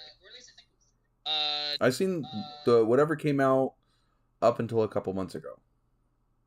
Oh yeah, the one that just came out a couple months ago. I haven't seen yet. I haven't sat down to watch it yet. Yeah, there's 3 seasons. So far. But I just saw that they just released another season to a series that I was wanting to watch. It isn't Star Wars. It's called Sweet Tooth. Oh yeah. Kind of post-apocalyptic. Yes, that. Babies mutated with like half animal. I've heard of that. Yeah. The first one was so good. But hey, you know what else is coming out? This is actually kind of car related as well. Do you remember back 20 plus years ago when games called Twisted Metal were out? Yes. They actually. I grew up with Twisted Metal. Yeah, there's a series coming out. A TV series that's on, I think, Tubi or something, which It'll be on different. I think I played all of the Twisted Metals up until Black and 4. There was a couple after that I didn't quite like. They got kind of stupid. I think the last one I played was Black, but to be honest, Twisted Metal Black was the best. I don't know. Twisted Metal 2, I think, was my favorite. Yeah, see, I think it's not the best graphics wise and shit like that, but I think Twisted Metal 2 was my favorite. Yeah. Had my favorite Spectre. Fair enough. Which was one of my favorite characters to play. But yeah, like, and it's Anthony Mackie, which he's been Marvel's universe. I play Ark a lot too, but I think Ark's gonna have some issues. I'm not exactly happy with Snail Games who produces Ark. Ark is made by Wildcard, but their company that kind of has power over them is called Snail Games, and they're doing some pretty shady shit. So I'm not sure if you've heard of Ark, Kat. I have. Well, especially, Shane plays it a lot, so I've heard of it. Yeah. So they a couple months ago when Unreal Engine 5 came out, they said that they're going to remaster Ark in Unreal Engine 5 and release it free. Then a month or two ago, they're like, no, we're not releasing it free, but you can buy it in this bundle pack with the new Ark 2 for X amount of dollars. And, also, by the way, when we release the updated Unreal Engine 5 Ark, we're shutting down all of the original Ark servers. So it means if you don't pay for the upgrade, you can't play the game that you paid for. And also, if you want any of the add-ons and the new maps and stuff that they've released, you have to pay for all those again too. So basically, the game that you probably have close to maybe almost $200 into, you now have to buy it all over again to continue playing. Oh yeah. To be honest, so now granted, it's a free service technically, which is Call of Duty Warzone 2, but it has a similar issue to where everybody who spent a bunch of money on Warzone 1, none of that carried over. None of it. Right. So, like, there was a certain skin. But that's a totally different game, though, isn't it? It is, but it's still one of these things where nothing carried over. Like, there's people that spent right. But we're not talking about a new game. We're not talking about a new game. We're just talking about a refresh of the same game. It's still Ark. It's still the original Ark. They're updating it for UA5 or Unreal Engine 5. I guess that's no different than remastering to a certain degree. Right, but they're also canceling all of the... So if you don't upgrade, you lose all your servers. So you have to pay for... And this is also because they also said that they were going to release it free at first. That's the other thing. It's not like they came out and said, all right, we're going to do this and it's going to cost this much. No, they said they're going to come out and we're going to do this and it's going to be free. And then they're like, no, we're not going to release it. And also, Ark 2 was supposed to release sometime about now. I think second half of this year it was originally supposed to release. They pushed that back to the end of 2024, and they may be pushing it back all the way into 2025. But like I said, not only are they releasing this, but the day that they re-release Ark, they're canceling all of the Unreal Engine 4 Ark servers. Yeah, see, that's... So if you played on a public server, and you have all of this... Yeah, see, that to me is a little strange. That it's one thing to shut down the servers after you create the new game. No, Shane, you're misunderstanding. They're releasing Ark Survival Ascended, which is Ark 1 remastered in UA5. They are shutting that down. They are releasing that this year. They are shutting down the original Ark Evolved. I think it's... Yeah, the original Ark Evolved they're shutting that down the same day they're releasing Ark Survival Ascended, which is just a remastered version of Ark. They are not coming out with Ark 2, which is a completely different style of gameplay. They're not releasing that for another year or two. So you're still going to have an Ark. It's just going to be Ark in Unreal Engine 5. But they're shutting down all the Unreal Engine 4 servers. And so if you want to be able to continue to play online with your friends, you have to upgrade. Yeah, see, that seems like... And they're also upgrading it. They're also charging it at full price of the game. So when it comes out, it's going to be full price. And you have to rebuy all of your download packs. Yeah, and that's honestly more common practice than you think, to be honest. Because again... Shane, what do you mean? If they're going to charge for what? Started doing that. Like, but that's one thing, like, Call of Duty does it all the time. So, But Call of Duty keeps releasing new games. That's not what I'm saying. This isn't a new game. Yeah, even though, yes it is. It's a remastered version of the game. It's brand new, even though, yes, it's the same game. It's just upgraded graphics and stuff like that. It's still, technically, a new game. That's how remasters work, because, like, I've paid for remasters myself of games. They're the same, but they're different because it's better graphics and stuff like that. Maybe gameplay is slightly better and whatever else. Right, but they didn't come out and tell you that it was going to be free, and then they're going to tell you they're going to pay for it. But they're also going to shut down the, you know what I mean? It's one of those things. It's normally when Call of Duty comes out with a remastered game, they've released several new games in between before they come out with the remastered one. Yeah, but even like just remastered games in general is right. I know, but what I'm saying is this game is still current. It's still on the Steam Workshop, and people can still buy the game that literally will be discontinued within a month or so. And they're not telling people that, hey, we're shutting this server down on Steam. Yeah.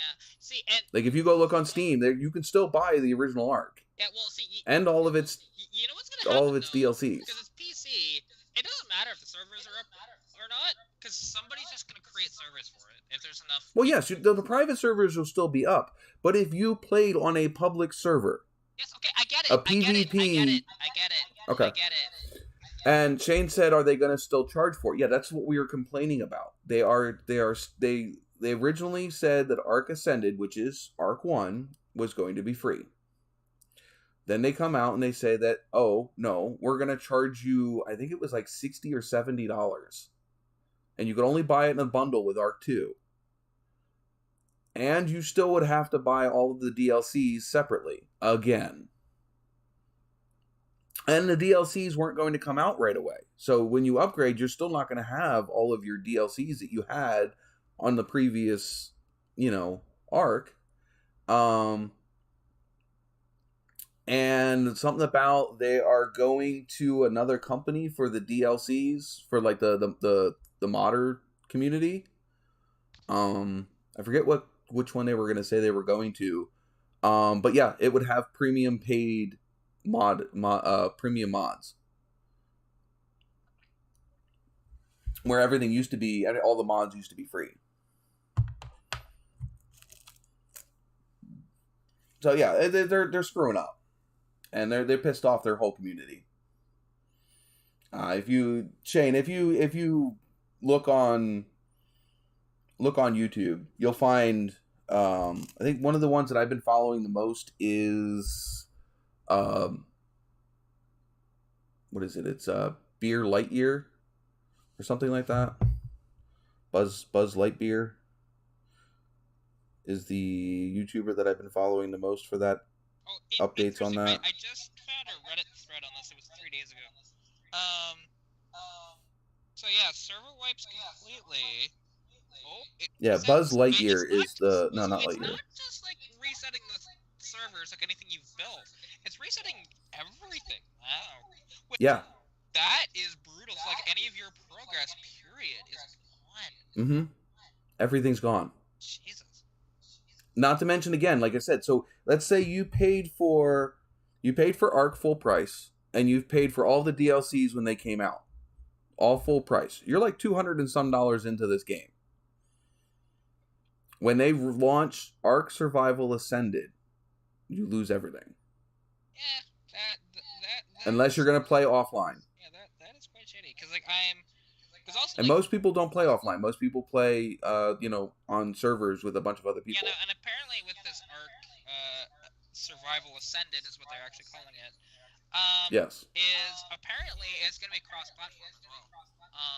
Well, yeah, it'll be cross-platform. Yeah, which unless you have Nintendo Switch. Yeah, well, the Switch doesn't have any support outside. Like it's right. That's but a wild system because. But the other thing is when they do this, all of the DLC content that you had before, it doesn't carry over. And they're not releasing it at the same time either. So you literally have to. I think they're going to release them over a year and a half. You see, and actually, what Shane just said. So, I'm just summarizing. Basically, he said, "Yeah, it's going to be about $500 for each player if you want all the content back." Yeah. That's brutal. Like, and the one thing is, and I remember when, even just paying for DLC services was so taboo. Like, companies were afraid to do it. Yeah. And then, it kept happening, and then now it's just commonplace. But now, DLCs can cost as much as full games now. It's insane. Oh, yeah? Like, I have paid more than the game itself for DLCs. Oh, yeah, back when... Because I still... buying them in packs, but, yeah. Because, I still jump on it from time to time. But, World of Tanks, I've technically... even though that's a free game, technically. But I have paid... over $60 for just one frickin' tank in the game. Well, I paid, I play War Thunder. Yeah, that's the same problem. Yeah, and here, get this shit. So I originally played War Thunder on Xbox. Okay. Yeah, I switched my profile. I had actually started a profile on PC, and when I realized that I could carry my stats over from my Xbox version to the PC, I did that. So I have technically two accounts. I have a PC version and I have a Xbox version on PC. It's my Xbox profile, but it's on PC. I can't buy certain tanks with that profile because it originated on Xbox. See, the one thing is that and that's a little interesting, to be honest. But I know, even World of Tanks, and this is an interesting one because PC and console are completely different. They're completely different games. Yeah, this one's the same. This is the same game on both. In fact, you can cross-platform play. I can play people on the Xbox on PC. But here's the thing that sucks. I wanted the M1 Abrams. Are you okay?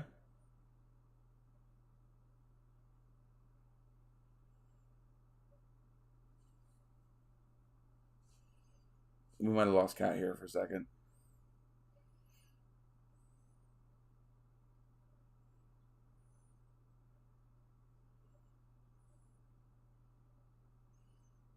We might have lost Kat. Nope, she's still here. Bradley, same here. What?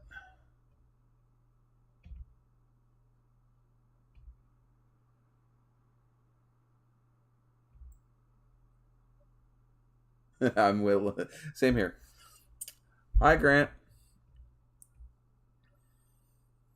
Yeah, they have a little controller symbol next to the name if they were on an Xbox or PS. Yeah. But I play on my PC. Yeah, Kat is definitely having technical difficulties. But what happened was, and might have to reiterate this when she gets back here. Is she back? Maybe. Kat is going vertical. But anyway, I wanted the M1 Abrams in War Thunder, which was a premium tank. I went and they let me pay for the tank, and then I couldn't download it. And I couldn't download it because I had an Xbox profile. And so I literally just lost giant chunk of change. I don't know if any of you guys play War Thunder. Look up how much that M1 Abrams costs. It's a pretty penny. And yeah, that kind of really pissed me off. Then knowing that I can't buy some tanks just because I have an Xbox profile versus a PC profile. Yeah, that's a bit weird. And sorry, my headset just died, so Yeah, you missed it. What I was trying to say was when it died is I wanted the M1 Abrams. It's like my favorite tank, and it let me buy it on the store, right? Bought the coins or the gold or whatever you had to buy because you can only buy it in gold. So I paid for the gold, and it let me buy the tank. And it said it downloaded the tank, but it downloaded it to the wrong profile. It downloaded it to my PC only profile, which I don't play. I have 0 hours in that profile. That is so weird. And when I tried to call them up and get it corrected, they wouldn't refund me my money, and they wouldn't do anything about it. They said, no, you can't buy that tank because you have the profile that you're trying to purchase it on is it originated as an Xbox profile. Yeah, that is really dumb. I was so pissed. Like, that doesn't even make any sense. Like, quite honestly. Because it's the same servers, like console and PC. It's not like World of Tanks where it's I think it's something to do with the fact that tank isn't available on the Xbox. But that literally makes no sense because it's the same server. Like that's the dumb part about that. And again, they're trying to justify it in some way, but there's a whole bunch of tanks that I can't buy because they're not available on the Xbox. Yeah, and again, there's no justification for it. It's dumb. But it's just one of those things. And actually, so something that's funny because my headset died. Because do you remember when I actually picked up this headset? This was like 2 or 3 months ago. This is the first time it's finally died. That's pretty good. Right? I haven't charged it. Like at all. Granted, I haven't used it a lot, but it's surprising, even just the standby of this. Hey, I'll be getting my first YouTube check in like 3 months. Hey, I'll get my first check tomorrow. Or not first, but like first check in a few months tomorrow. Yeah, that's stupid. I'm so freaking irritated. I went from getting paid every month to getting paid every 3 months because YouTube ad revenue has just tanked that horrible. Yes. And I haven't lost any views. I'm not getting less views. I'm just literally getting less per view. Yeah, they have diluted it a little bit, but mine hasn't changed. It's always been 3 months anyway, so it hasn't bothered me. Yeah, I went from getting over $100 a month to barely making $30 to $40 a month right now. Yeah, see, I wish I could, have been paid monthly like that. That'd be great. It would offset a lot of stuff. And I don't have any support in, Patreon or I mean, sometimes you guys hit me up here with super chats and stuff like that, which is awesome. But like, I have no other income to my YouTube channel other than my YouTube ad revenue. I don't have a subscription in YouTube. I don't have Patreon. I don't have, that Buy Me a Coffee. I don't have any of those. So it's either t-shirts, which aren't really selling right now, or YouTube money. Yeah, and I don't get anything from, not that I have anything on Patreon, because I don't even know what I put on there, but it's just there. If people want to donate money, they can. Well, the thing is it's not a matter of adding extra content to Patreon. Patreon is a place where, yes, you can add extra stuff, but the whole point of Patreon to begin with was to support work you were producing elsewhere. So it was originally funded for artists.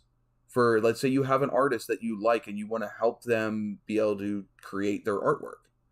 So you would donate a certain amount of money a month, or maybe a single purchase or whatever, and it would help them be able to fund to continue to make art. And it's just broadened out into more venues. That Leona's Workshop that I follow that does the figurines, the anime figurines and stuff like that. Yeah, she has one. She doesn't necessarily. She might have a live stream where only Patreons can see it. But for the most part, it's just to support the work that she's already doing. But yeah, and that's a part of another reason why I haven't been making a whole lot of content, because I'm fucking sitting here having to work extra trying to pay off the loans that I got to get some of the stuff that I've gotten for the YouTube channel. And I'm looking at needing to replace this computer next year, or should replace this computer next year. If I have Steam, and then I had Onion, which is another Steam type game market, but because I had a game on Orion, yeah. I had that issue with Ark. I originally bought Ark on Epic Games, and because something to do with Epic Games, we couldn't join each other's server. Me and Big E. So we found out that it was an Epic Game issue. So I ended up rebuying the game on Steam. So I bought this game twice already. Kat, are you still there, or are you frozen? I'm here. Okay, you're blinking. You weren't blinking, you weren't doing anything. You look like a frozen screen. It's the final minute of the third period in go game, ahead. so. You do your hockey thing. I have no problem with that. I was confused. So I bought Ark twice. But anyway, so me and Big E couldn't play together. So we ended up just both buying. And that's the other thing. I bought Ark on Epic Games, which means I couldn't use the mods. I couldn't download any mods for the game to be able to play with Big E. Which there's some pretty decent mods that actually make the game more fun to play in a world building kind of way. I don't play competitive. I don't play PvP. I don't try to raid each other. We just want to, we play PvE. I think is the correct term. But we were playing on our own servers, and there were some mods and stuff that we wanted to play with, and I couldn't download them because I had an Epic Game copy. So I ended up buying it again on Steam. Well, actually, something that I came across, and again, this is just how scummy EA is, to be honest, because, EA makes my favorite game series, which actually it's under BioWare, technically, but, I don't think I've bought an EA game in a long time. But, it's Dragon Age. I love the Dragon Age series. And the one thing I think Jess has that, or had that for the PlayStation. Yeah, they're so good. The first one is, the best one, but the other two are pretty damn good themselves. The one thing is, though, I bought these, so I bought this whole, if you remember the whole Humble Bundle thing, they're still around, but they aren't as big as they used to be. They used to... I'm not sure.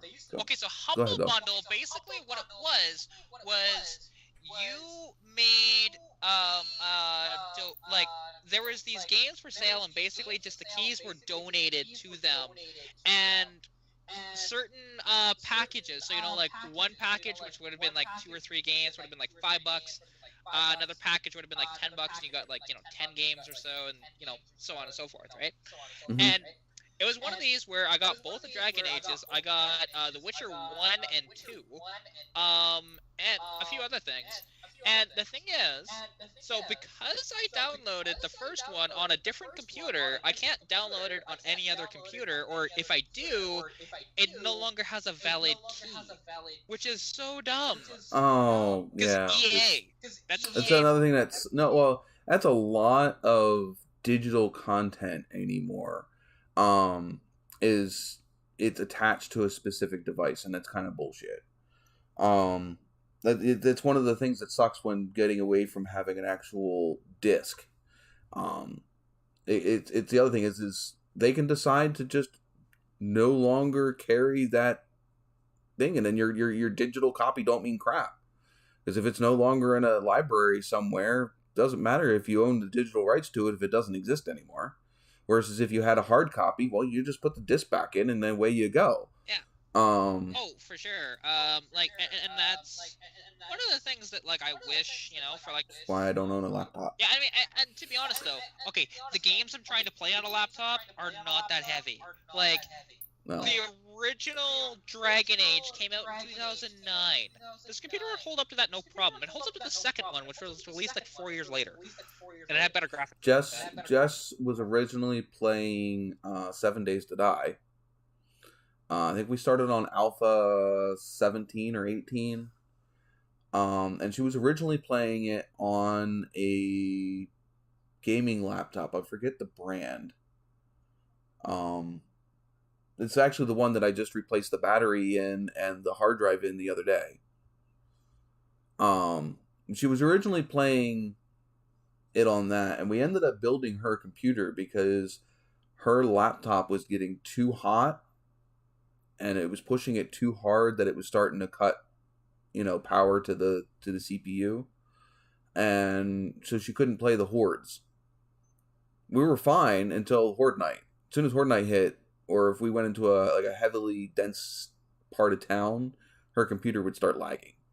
And considering that her computer had the world that we were playing on it, all of our games would lag. So when B and Big E were playing with her, I'm sitting here playing on this thing, and Big E's playing on a decent computer, and our frame rate was crap. Yeah, see, that is the problem with a lot of PC stuff in that regard, where you have to have a dedicated server that you're running on your end.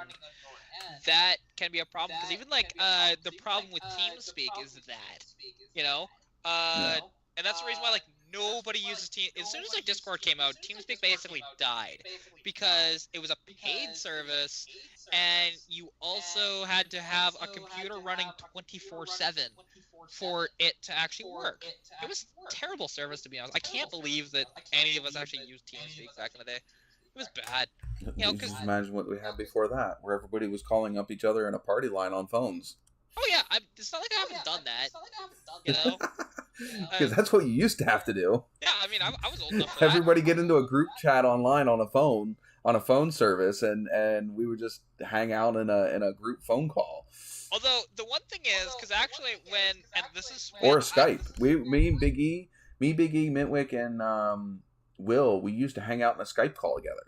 Well, yeah, because before TeamSpeak or before Raid Call or before any of those, I had, at the time, because when we first got internet, it was still dial-up. When I first got internet, this was in 2000 I haven't had dial-up since. Technically, I haven't had dial-up since I was a kid. Yeah, wireless technically. Yeah, 2000. Was around. But it was expensive. Dial-up was actually relatively cheap. But the one thing is, we don't have wireless. We went from dial-up to cable to Ethernet. Yeah, but anyways, the one thing is, that's what I learned actually, because my friends, wanted to make a phone call, and obviously I didn't have a cell phone back then. I'm 8 years old, not even. So. Calling the house phone and then realize, oh crap, my internet went out. What the hell? And I didn't realize it at the time because I'm so young. I didn't know. But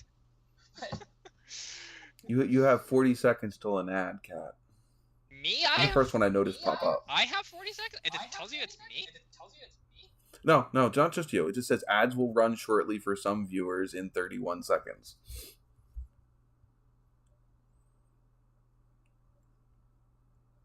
Get off the computer, I have to make a call. Yeah, I remember that.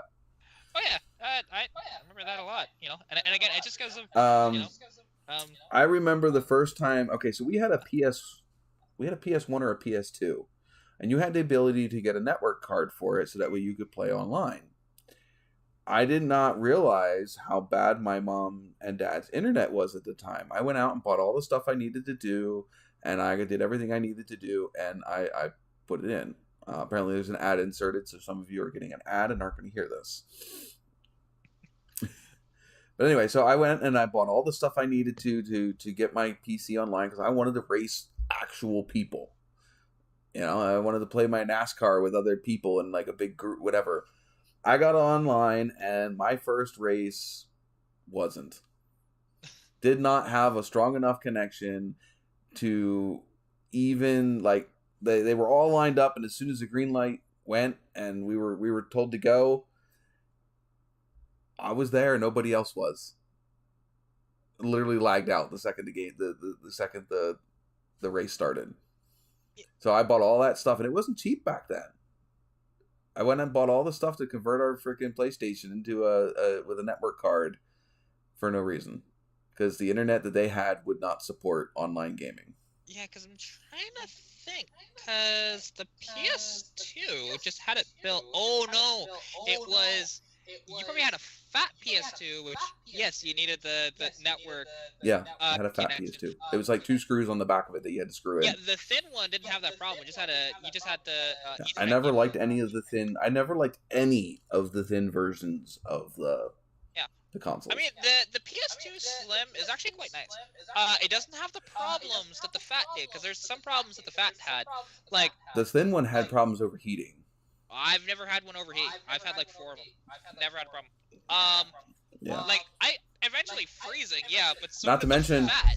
Like, the Fat froze all the Not to mention, I couldn't install the hard drive that I had on my PS2 on the thin one. Yeah, no, it's different. I know that. Like, but the one thing is, because on the thin, what's kind of nice is, if you had now, again, I had one that had this problem of where, so the gear for the disc tray was, missing like a chipped tooth or two on it, so it wouldn't come completely out or go completely back in again. So you had to, do it yourself. I just repaired mine. Yeah, see, I didn't have the know-how to do that. I had no problems taking mine apart. Yeah, see, I was taking things apart when I was 4 years old. Yeah, I wasn't doing that at all. I've had every single one of my consoles. I have had apart at least once. Yeah, I've never taken apart a console. I mean, I took my expensive ass phone apart. Not this one, but my S9. I've had that apart 4 times. Yeah, I don't take apart electronics typically. I just know. If it's broken, the worst thing I can do is break it more. Yeah, see, like the PS2, because the one thing is that the fat PS2 has a problem with, and the one thing I don't like about the fat PS2, so there were games that were created, Did this just die again? Oh no, I can hear you. Take it apart, put it back together with parts left over. Yep.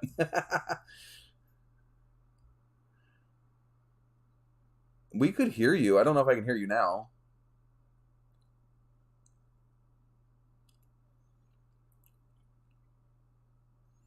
Technical difficulties again. If you guys experienced the ad on our back, you might want to check to make sure you are up to date and current with where we are at, because otherwise your chat might be behind. I don't know. And how do we only have one life? Mine says 2. And what? I don't know how. This was plugged in, and it died. It was plugged in and died. Now, mind you, it wasn't through quick chargers. God damn it! It just did again.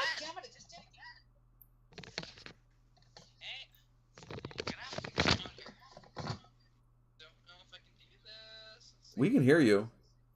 You can't hear us, probably. I was always getting yelled at for that, even when... Yeah, me too. I tore apart my mom's... Well, the first time I got in trouble for it, my mom bought a brand new exercise bike. This was one of those, like, resistance bikes or whatever. We're talking early 90s. It literally looked like a bicycle with the back half of it missing.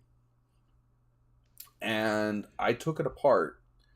And I was in the middle of putting it back together when my mom came downstairs into the basement. I was like maybe 5, 6 years old, maybe. I don't know.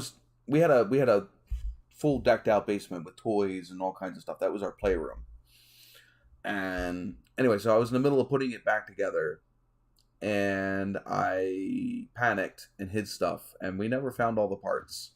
So needless to say, that bike went out for the trash, and I got in some big trouble. You back here, Kat? I can stare at you too.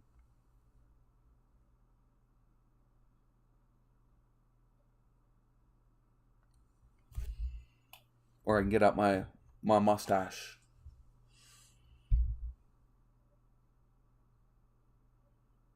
No giggles? No nothing? By the way, that's better. 3 likes.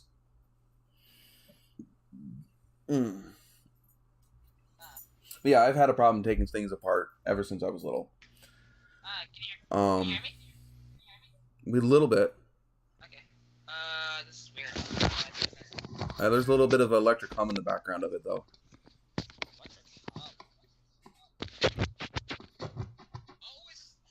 This thing is dead, though. I am so confused. Okay. This is confusing. We could hear you. Okay, so we could still hear you when you said that thing was dead. See, the sound stopped. So what I'm doing now, I have this other headset on, which actually I can just handle this. So I'm having to use my wired SteelSeries 3s while my 9s are charging, but yet there's no sound in those ones, but the mic is still working. Well, it takes a lot more energy to move the speakers than it does to pick up noise off of a mic. Yeah, but it was plugged in the entire time. It didn't have a problem. And now, so the one thing that I did, though, it was plugged into my PS4, and all of a sudden, it just shut off, but I guess the mic was still working. But yeah, the one thing is, I plugged it into my quick charger over here, so it should charge a lot faster. Yeah, alright. Yeah, it's just annoying. These aren't as comfortable as the other ones. Well, hey, just remember to charge them before the live stream. I haven't had to charge them. I've had them for like 3 months. Well, just throw them on the charger before the live stream, and you'll never, ever have to worry about it, because we could be streaming for freaking 5 days, and you'll still be good. This works, though, at least. Annoying, but it works. But you missed it. I had my mustache I had on earlier. I was trying to get your attention, and you were just staring into the screen. Yeah, it's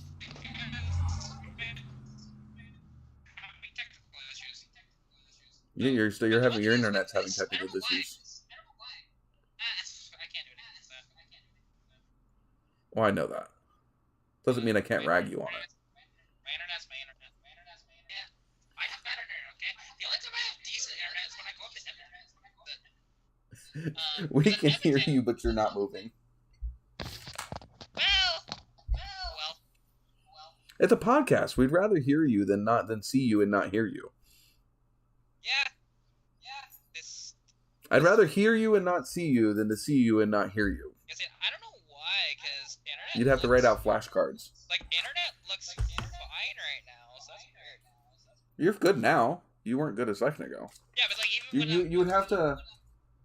But even when that was happening, the internet looked fine. It's a little weird, and I wasn't doing anything on my phone. Yeah. Hi. You'd have to hold up flashcards if we could see you but couldn't hear you.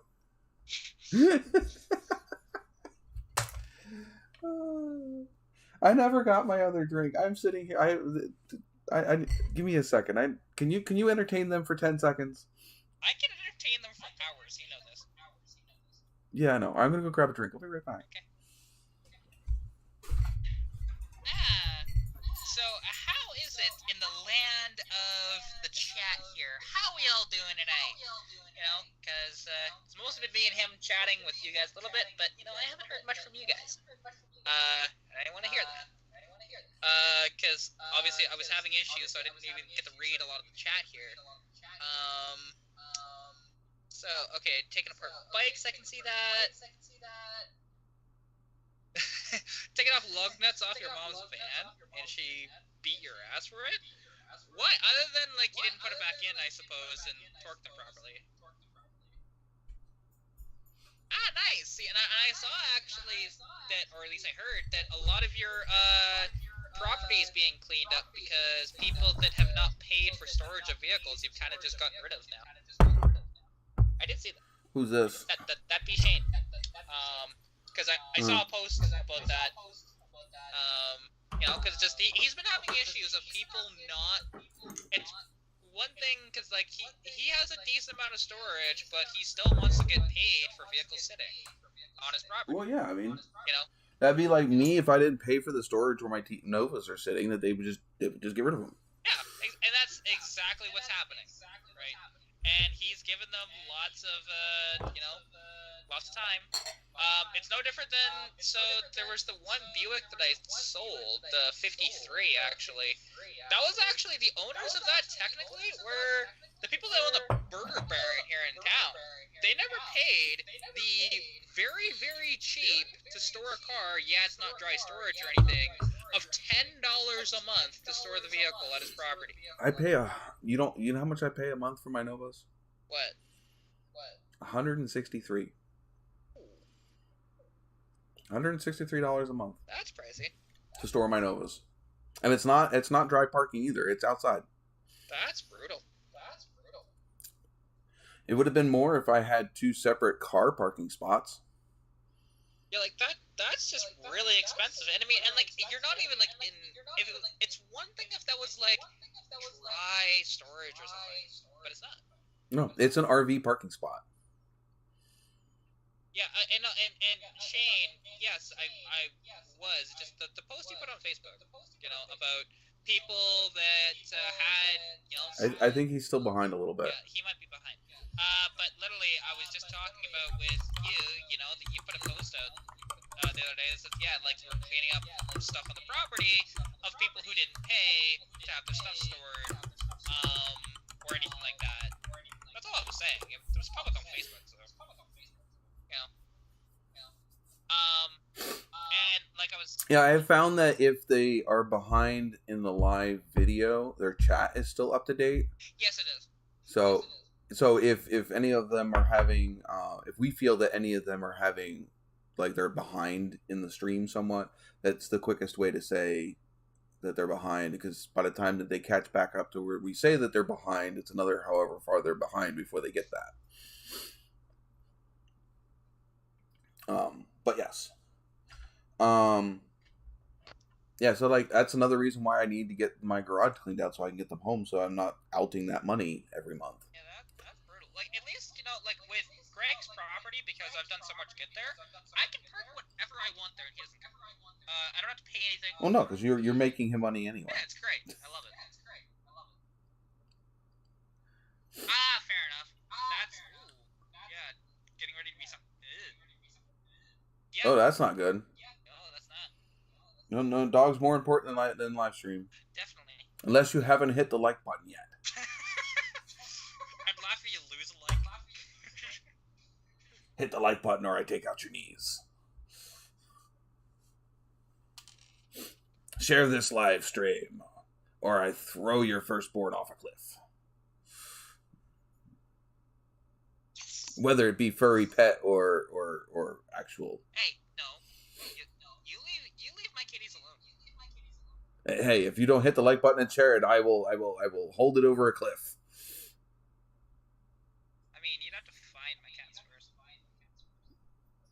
The whole trailer. They're in the trailer somewhere. If I dangle the whole trailer over the cliff. I mean, genuinely, I know it's hypothetical, but you wouldn't be able to get this trailer out of anywhere to get it over a cliff. I have magic powers. I will come by with my magic spaceship and just pick you up with the tractor beam. Do it, they fucking dare you. Oh, that was probably really loud. I don't. They always land on their feet. They'll be fine. Yeah, there you go, Shane. I don't have a firstborn, but you can yeet grandma. Well, like I said, firstborn or a furry kid. I'm sure he's got a fur kid. Maybe does he have a fur kid? Yeah, he's got a dog. He was just talking about it.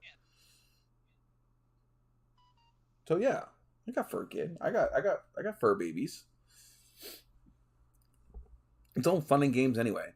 You ever see those YouTube videos where they like hit the like button and subscribe, or this cat will be angry at you, or something stupid like that? I have seen that, yeah. I hate it. I hate it when YouTubers threaten you to, even though they're mock threatening you, but it's just annoying. It's like, yes, just remind us that, hey, we forgot to hit the like button, or remind us that, oh wait, maybe we haven't subscribed to them, but I'm on my like 17th video of watching them. Maybe I should subscribe to them. I do that a lot. Watch somebody's channel for like a long time before I realize, oh wait, I'm not even subscribed to them. They just show up on my news feed because I watch them a lot. Yeah, see, like big channels at times, I don't even bother because my one subscription doesn't do a thing for them. But the small channels subscriptions do things for them. To be honest.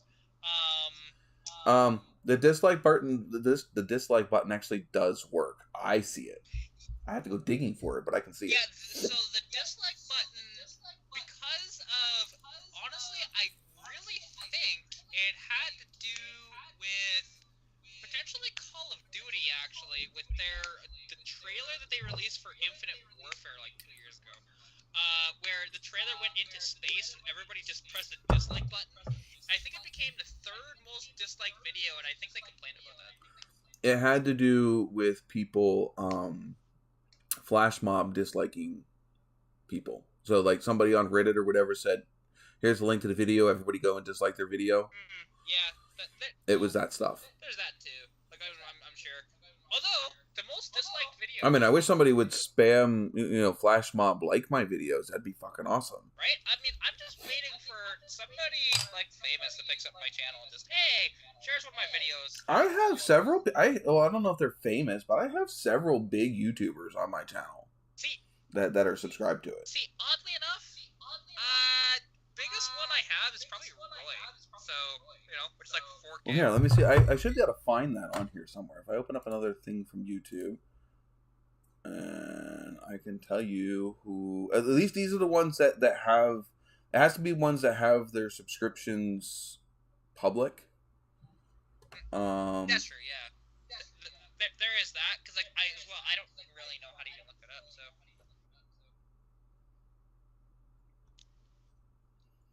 You have to go to, I think it's...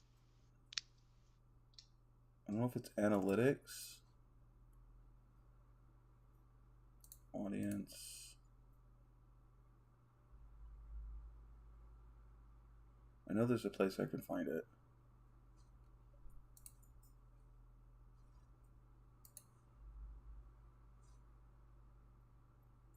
Maybe it's right in my main channel.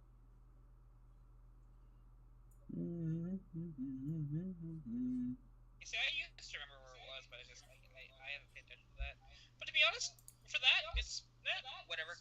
Like, if there's bigger people, that's cool. They never shut up my stuff. Like, Roy is the only one that really does. That I know, out of all of my YouTuber friends. Now, although I will say, so they used to be close to a lot of reaction, but they're not anymore. They're now Junkyard Resurrection. It's a totally different channel. They do shout out my stuff every now and then, mostly just on their TikTok, to be honest, but that's fine. Anytime I hop in there, they're just like, hey, go check out our channel. There's like 600 people watching. It's like, sweet. That happened yesterday. Yeah, that's always nice. Yeah, I got, like, I think 6 subscribers from that. I forget where to find that. Yeah, I don't remember. But it was nice. There's a place where you can find out who subscribed to your channel, and I forget where to find that. Yeah, I mean, and Shane, and that's the one thing, though, because especially if you have given them ample sort of, time and whatever, and, like, even just told them, like, hey, you need to do something with this. If not, it's going to be gone by this date. If that doesn't work for you, let me know. Maybe we can work something out. But obviously they never did. So, and I'm pretty sure, like, you're not an asshole like that to where you do that. So, really, that's on them. If they want to call you out for it, you've got all the evidence. That's it. Just, like, you've got all the evidence for these people. So if they want to, Okay, so to find out who's subscribed to your channel, alright, you go to your dashboard for your studio, latest subscribers, and click see all. And then you can adjust it to lifetime. My oldest subscriber that I currently know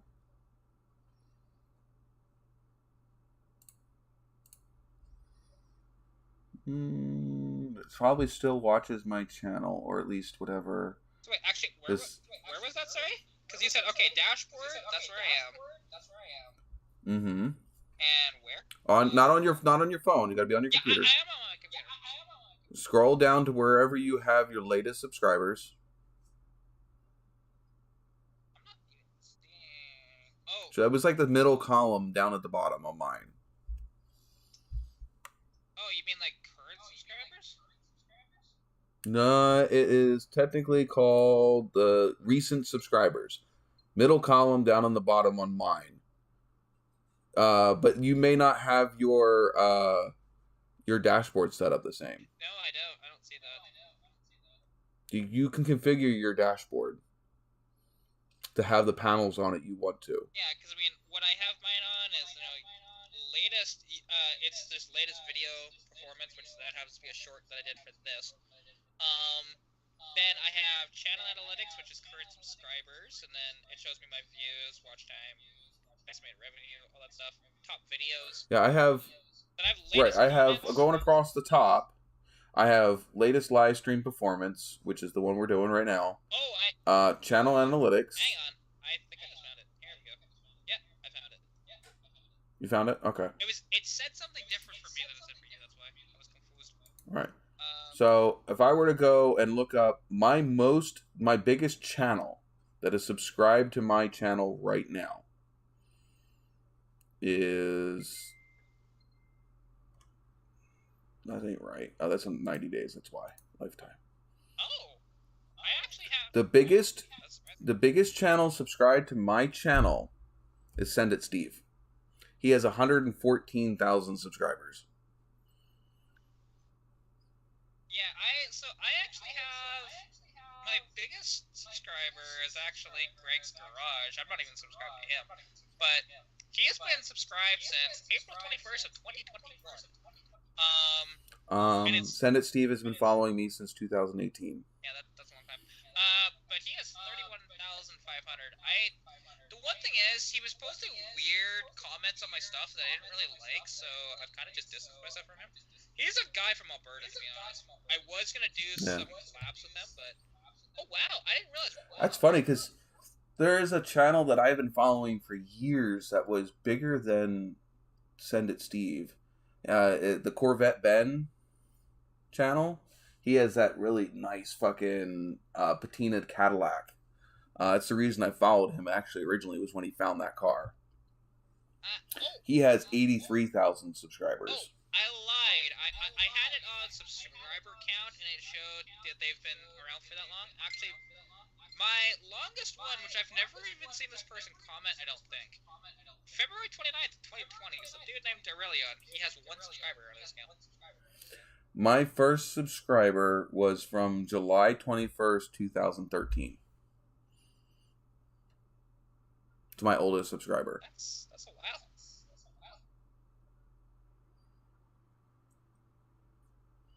Actually, Mitch Gromes, that one with the ugly TA that we talked about a couple weeks ago, he had that really nice patina TA until somebody stole it out of his driveway.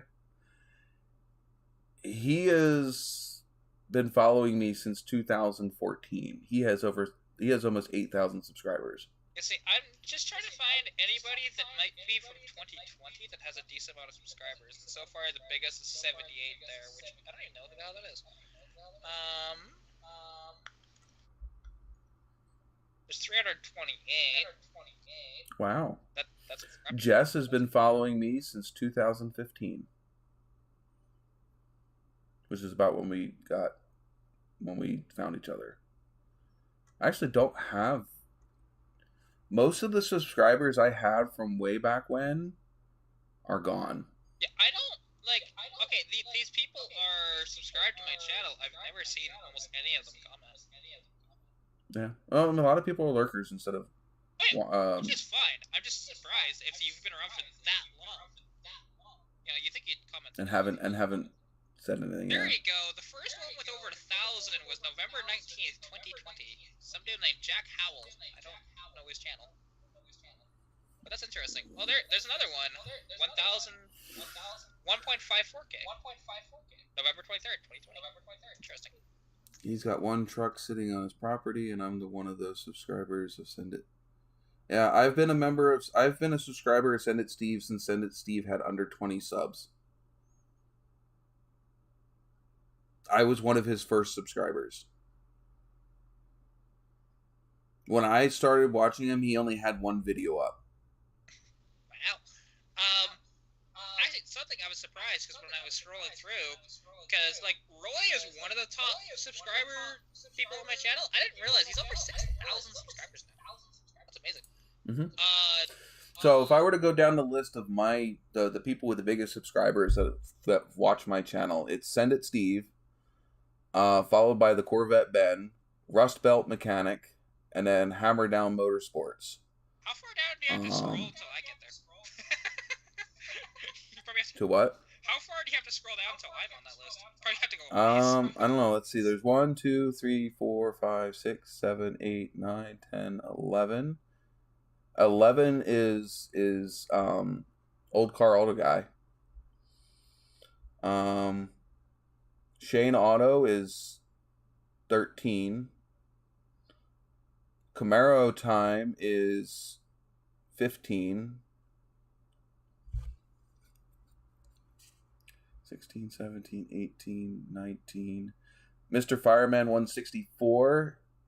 I think I said 19. This was 15, 16, 17, 18, 19. No, he's 20. 21. 22 is Rory Marco.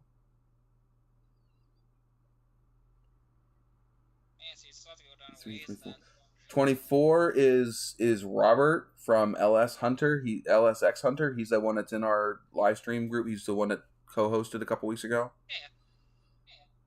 Then I have Drive Shaft, Drew, Coderman, Greed's Garage, Destroyer 1320, GearTube TV, The Master Apprentice, Venom GT87. He's the one with the Grand Nationals.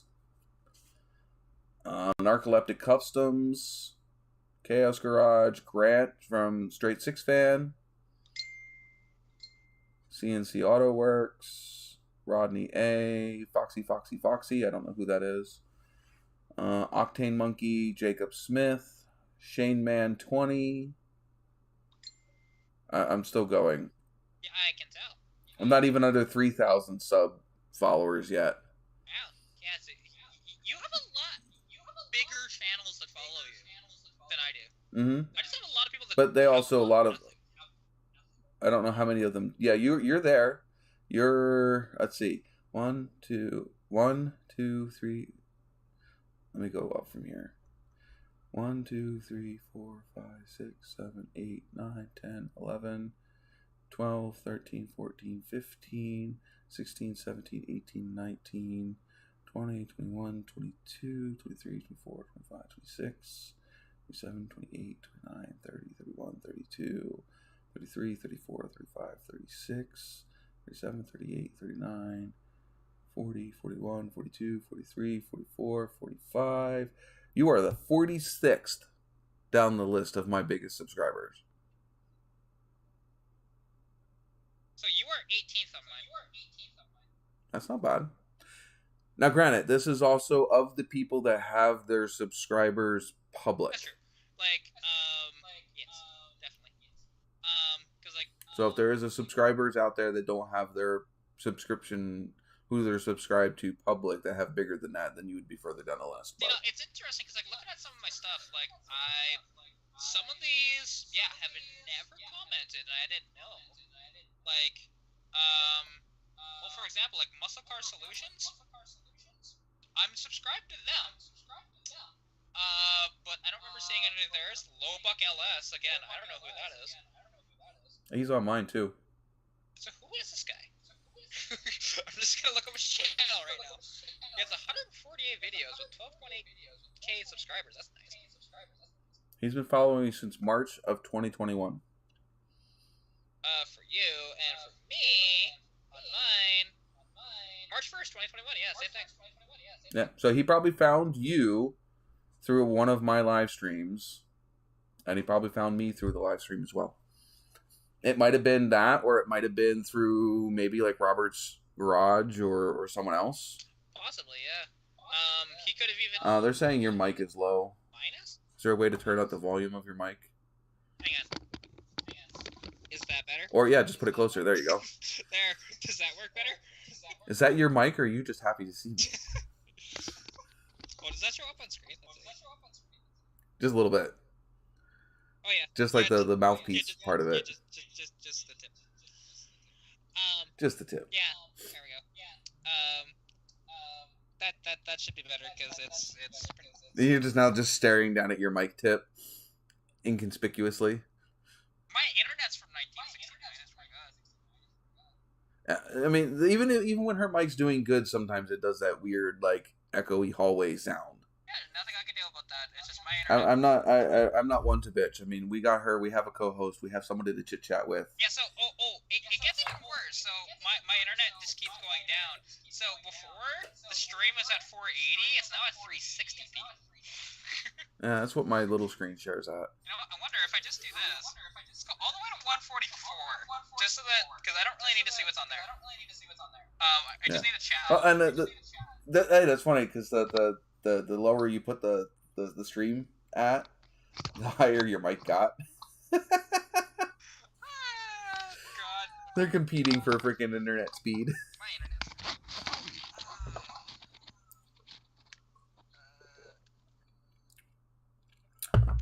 But yeah, it always catches me off guard when one of the what I consider big channels that I follow comment on one of my videos.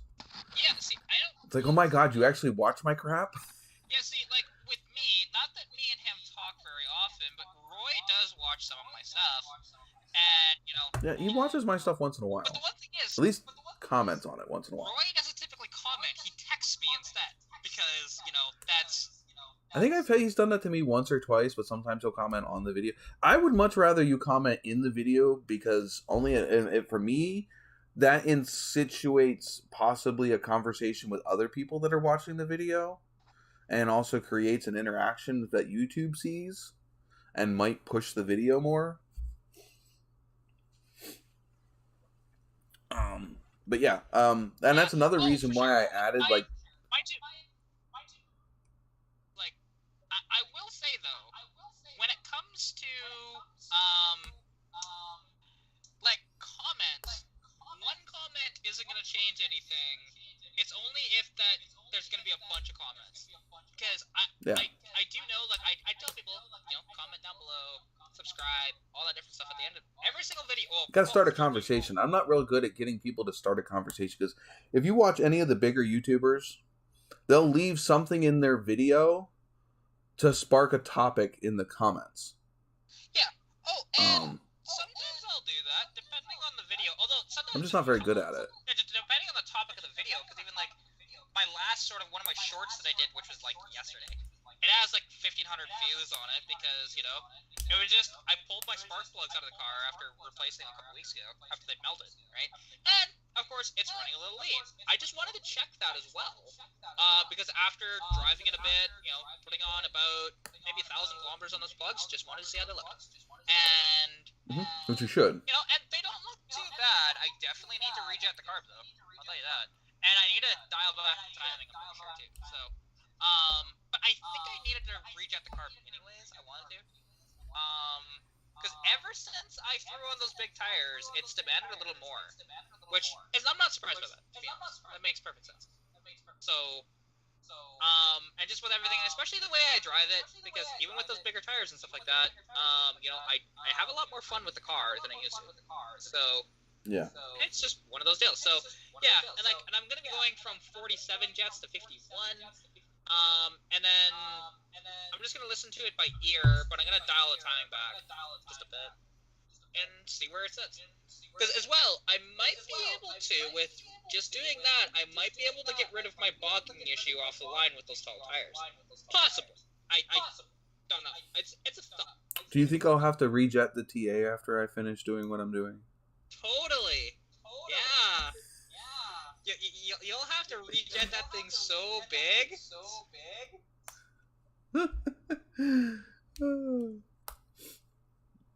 Although now, this is a question. I do wonder because yes, the injectors and whatever else, but it's through a throttle body. Because can you actually replace the injectors with bigger injectors in them? I don't know. I know that the injectors are separate. It's got 4 separate injectors inside of the throttle body. I can't hear you, Cat. Cat, can't hear you. Nope, nothing. You're silent. You're radio silent.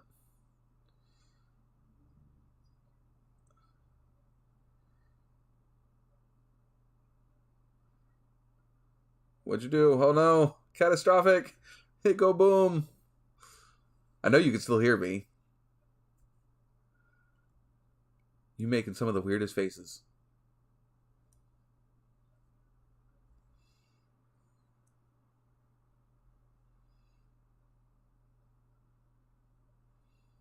I thought those ones didn't work.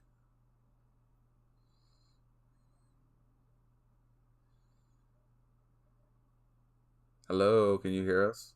Yeah, I can hear you. Oh, we can hear you. You're loud and clear. I just need to change this to that. There you go. Try talking. Okay, hello. Oh, why How are am I you? not getting sounds through here? I don't know, but we can hear you just fine. Why? Why is this a thing? Technology. That's frustrating. Can you still hear us? Yeah, I can. I just don't know What are you hearing us through? Being such a pain in the ass. But what are you hearing us through? Okay, if that one works, I don't know if it will. Hello, hello, hello. Okay, I might just have to do it this way. There we go. Screw it. What are we doing? Okay, so I don't know why I've got no sound through these. Big expensive earmuffs. Yeah, you're through my speakers right now. Because there's nothing Then else. just put that around your neck. Huh? If it's not playing through it, just put it around your neck. I mean, I could. My hair looks like crap, so it's better to have it on my head. Oh, okay. Well, then it just makes it harder to hear because now you got things over your ears. I can hear you just fine. So. Okay. Oh, I don't remember what we were talking about. Something to do with your injection system and that. Yes, I know that you have the ability to replace the injectors if they go bad, but I don't know if you can increase the size. I know that the sniper I have is only good to like 600 horsepower, but I also don't see myself pushing 600 horsepower in that car with that engine. So I'm sure I'm pretty good. I don't need anything bigger. Oh, definitely not. Like I was just wondering. Because I mean, obviously, like you're not going to be pushing enough power with that to even worry about that. I know that. No. Like, and if you did, I think the most I'll get out of that engine before I start like needing more is like 400, 500 horsepower before I start pushing the limits of that block. Yeah, and I mean, like, and to be honest, like because the throttle body itself, I know, like those throttle bodies, because like the general sniper system, you know, they'll hold, I think it's like 600 horsepower or something like that, anyways. Yeah, like 600. Yeah, 600, and then they make, you know, the Terminator, and I think there's one even above the Terminator now too. They're a little less discreet, but I think if I'm going to the point to where, what I say? If I get to the point to where I'm no longer, if I'm pushing that much horsepower, I'm probably no longer going for that discreet look. As far as I'm concerned, the only thing that I would put in that car that would be making that kind of power and still be trying to go with the discreet look is if I went with one of those Butler Performance 455 stroked engines. Because they can still look like a stock Pontiac engine on the outside, but they're pushing more like 470 cubic inches on the inside. I mean, they'll make 600-700 horsepower easy. Oh yeah, well, it is interesting because of all of the. Because of like all of the non-Chevrolet higher horsepower engines, you know, the ones you can actually like build out and stuff. The Pontiac design seems to be the better one. That's not just the Chevrolet 454. It's gotta be a pre-75 block though. Yeah. Oh, for sure. But still, it's one of those things where it's surprising because even like you look at freaking Big Chief with his GTO, you know, he's running a Butler Performance engine. Like that thing is pushing like 3,500 horsepower, and it's still a Pontiac block. Ish. There's a gray line on that one. Okay. It is not a factory Pontiac block. Original block from back. Right. It's a Butler Performance block. Yeah. But still. So it's a modern manufactured block with Pontiac's design, yes. But yeah, that's a Butler Performance block. Because that's who he has built his engines. The ones that I'm talking about would be a 455 block. So it would be a 455. I don't think that it's a period correct block. I think they're manufacturing new ones, but it would be a 455 casting. Ah, okay. I see it. But yeah, they have one that's bored and stroked. It punches close to like 470 some cubic inches. It makes good 600 to 700 horsepower on pump gas. That's cool. With stock appearing externals. Not stock. I mean, the heads are not stock. They're aluminum. Obviously the intake is aluminum. Yeah. The intake wouldn't look stock. It would just look like an aftermarket intake on a stock engine. Yeah. Valve, obviously you could put stock valve covers on them. Yeah. Oh, for sure. And that's just neat that you can do that, That's what I would want. I would love to have something that looked completely stock, but was pushing like 700 horsepower. That'd be fucking awesome. But I don't. That's a lot of money. A lot of money.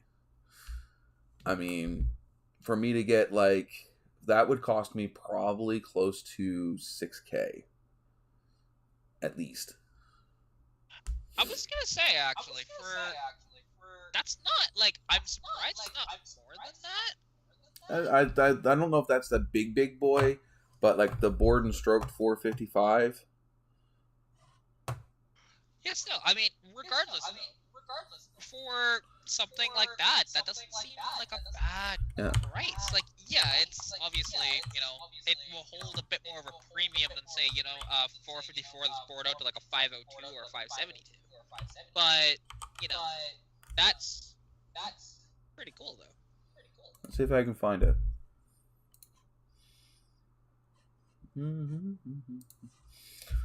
So, if I'm just looking at complete engines.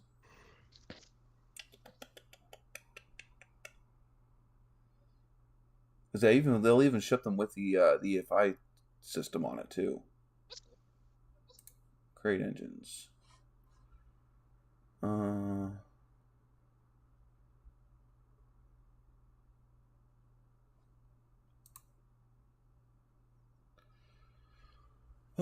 Stealth stock appearing crate engines. That would be what I'd want to go for.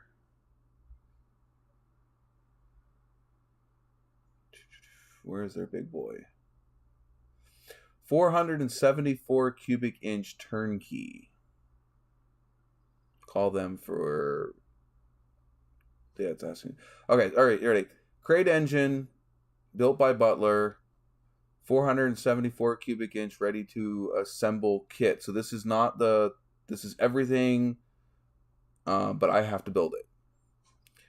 13,895. Yeah, see that sounds more like it. I was like $6,000. That seems cheap. Well, let's see. If I start with a 455 block,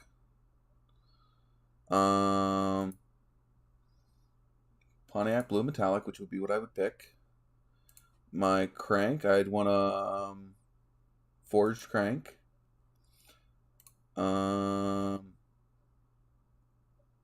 H-beam rods. 4-bolt main, front, rear cap, studs, align board. Oil pump. Butler Pro Comp. We'll just go with but we're gonna max this engine out. Oil pan.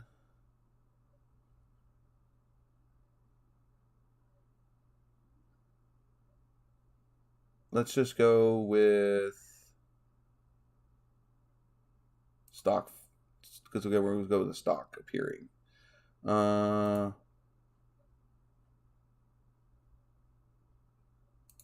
with an aggressive cam. I want 550 to 600 horsepower.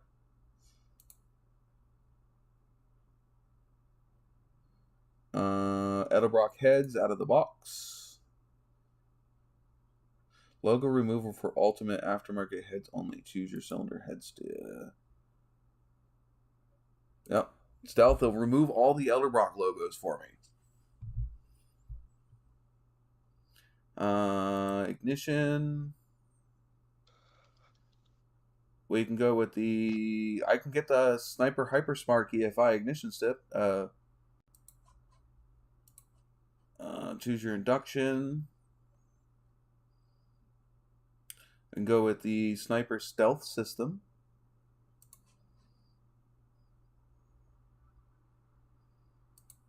Valve covers.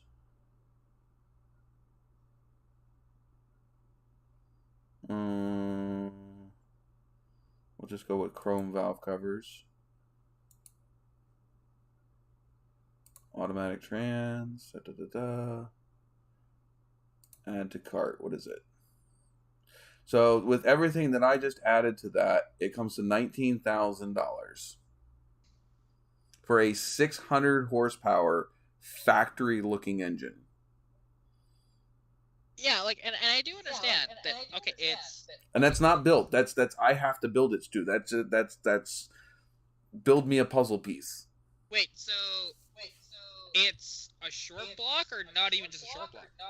Not even. Everything Jeez. will be coming to me in boxes. Jeez, that's rough. Complete engine in a box. That's rough for spending that kind of money. You know, like. Well, I can't give you what the price would be if I would have them build it. Oh yeah, no, like that's cheaper, obviously. All right, so that's a 455 block, painted in metallic blue, the same color that I have my engine now. H-beam rods, that's converting it to a 4-bolt main with front and rear caps. And it's all and studs, all a line board. A Pro Comp oil pump. I chose the factory steel pan with the factory pickup. An aggressive cam. I told them that I want to build it to 550 to 600 horsepower. I don't think... Yeah, it does come with an intake. That's Edelbrock heads with all logos removed. So they're gonna remove all the logos. So when I paint it, when it's painted, it doesn't show any Edelbrock logos on it.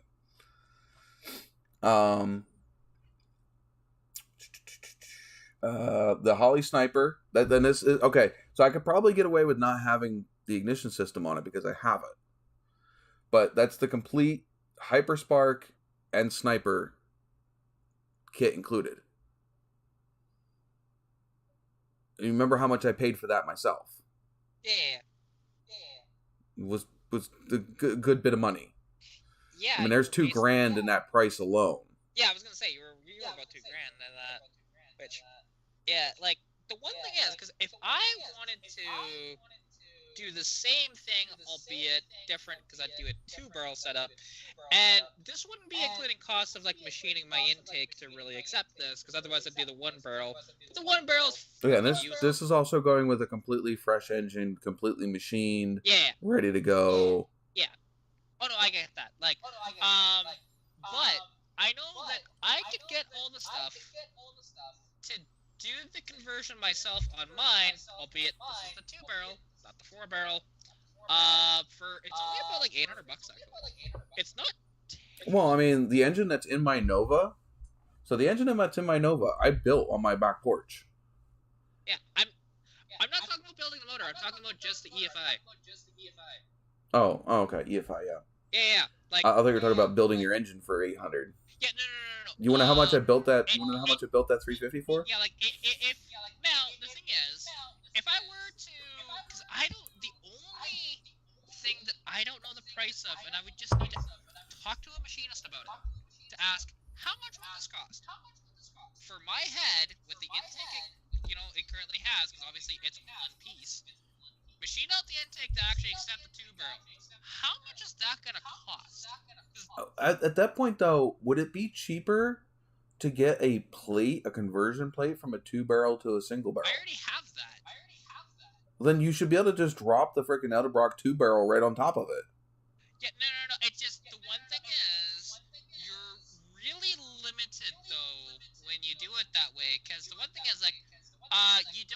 gain, other than drivability and a tiny bit of not even necessarily horsepower, to be honest. It's more just drivability that you get. That's it.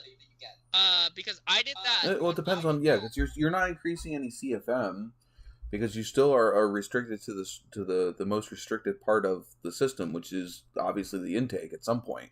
Yeah, but I do know this. If you actually machine the intake, not even porting it, just to accept the 2-barrel and putting the 2-barrel carb on So it. port matching the bottom of the adapter plate to the. Are we talking about literally bolting the 2-barrel to the top of the intake, or still using an adapter plate? No adapter at this point. That's what I was trying to tell you.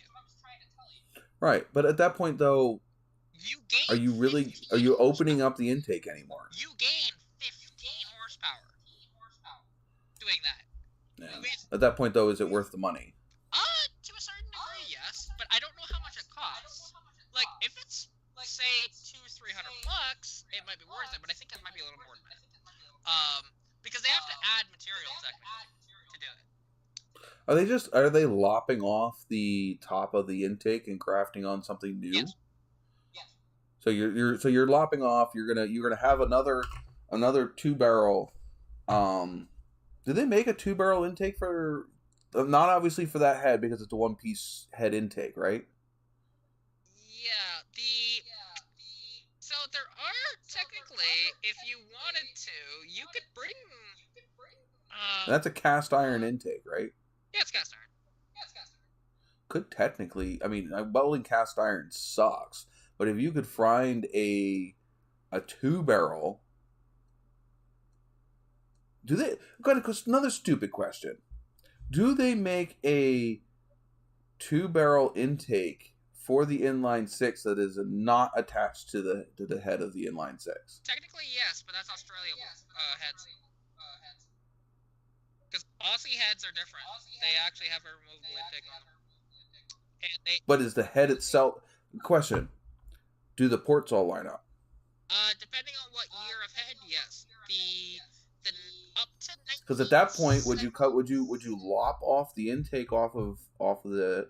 Could you lop off the intake, machine the side of the head flat, install threads into the head that you could bolt one of those intakes to if you could get one? Maybe, but honestly, it would... Because I'm pretty sure it'd be harder to get an intake and head into America from an Aussie engine. It'd be a lot easier to just find the head and intake and just bolt it on anyway. Might be, but shipping might suck. It is. There are some heads that have made it to the U.S., and some people don't know what the hell they have. I saw it... But you might be able to find an aftermarket intake. Maybe not even a factory intake, but an aftermarket intake for an Aussie car. There is only... So, an aftermarket intake for that thing, there's only one that I know of. And it happens to be all it is. So, to put this one on, you cut yours off, and either you weld this one in, or you make it so it bolts in. Your choice. They don't make an Australian intake for that. No, they don't. With Aussies and all of their freaking love of high performance, they have not made an aftermarket intake for that Mustang. Well, no. Or do they just yank out the inline 6 and go straight with a V8? Well, it's because the stock intake flowed extremely well, so they didn't need to. Oh, okay. Well, then there you go. You're not throwing a 4-barrel or anything like that on an engine, right? You're doing 2 barrels. Right. It's only 200 cubic inches, and actually, technically speaking, the Aussie blocks where they did that were 250 cubic inches, but it's very similar to be honest.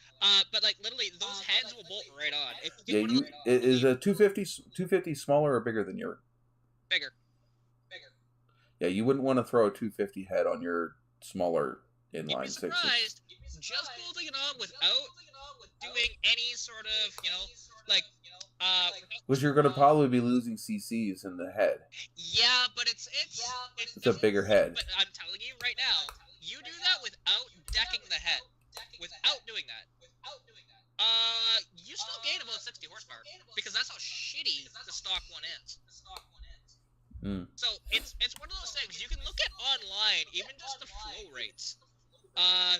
If you port, which that head that's on mine is the best American stock head that they ever made, which is still crap. You port that out, and it doesn't even match what the Aussie one does. So it's one of those things, and I mean, and that motor. So in Australia and New Zealand, they campaigned that engine actually quite a bit in their race series that they had over there. Like, oddly enough, one of the mechanics here in town, he happens to be from New Zealand, and he said, yeah, those Aussie 250s, they would play with those all the time because they were limited to. What was the size of cubic inch? I think they were actually limited to 250 cubic inch, to be honest, in their race series. So a lot of them just used that engine, and they decimated everything. There was the exception of people who de-stroked the Hemi 265, which is a slant 6 design, and it's a Hemi head. It's really weird to look at. But they de-stroked them to 250 cubic inches, and those had great success as well in the series. But yeah, you know, racing makes people do a lot of racing rules make for a lot of interesting combinations. Oh, definitely. Like, you can look at, actually one of the best. Oh, something I wanted to bring up, and I don't know if we still have everybody in here. I came across something. England did an American thing. So, AC Bristol, right? Yeah. They're still around, right? Yeah. Guess what they just did? What did? They brought back one of our favorite, maybe not our, me and you, but America's favorite little frickin' hot rod roadsters. That's so. Question: are they putting an American V8 in it or no? Yes, it's got a coyote in it. That's fine. See, because it's interesting. They made a Shelby Cobra. That's cool. You can find it on YouTube. It's how I came across it. There's it's not very long. It's only like maybe 5 or 6 minutes long, but it's the unveiling of the new AC Bristol Shelby Cobra. I'm not sure if they call it a Shelby Cobra, but it's the AC Bristol Cobra GT, I think is the name of the car. Yeah, and see, and that's interesting about, so the AC Bristol as well as the AC Ace, and there was one prior to that as well. They're basically all the same car. It wasn't until Shelby came along that, hey, let's go put a 260 cubic inch Ford V8. I don't think that was his original funding he put in there. I thought he originally put in something smaller. No, well, I mean, he may have, no, that's what it was, because he didn't have the relationship with Ford yet.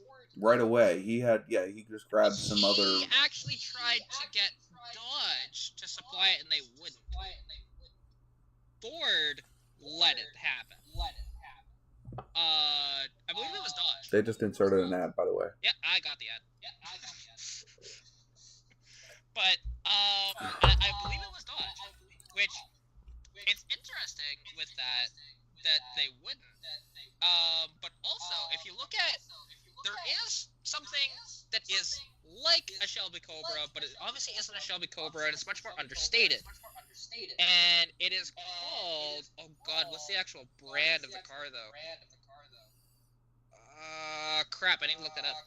But it's the Tiger, which Sunbeam Tiger. There we go. So Sunbeam was this company that they were just a British company. They made small little roadsters and stuff like that.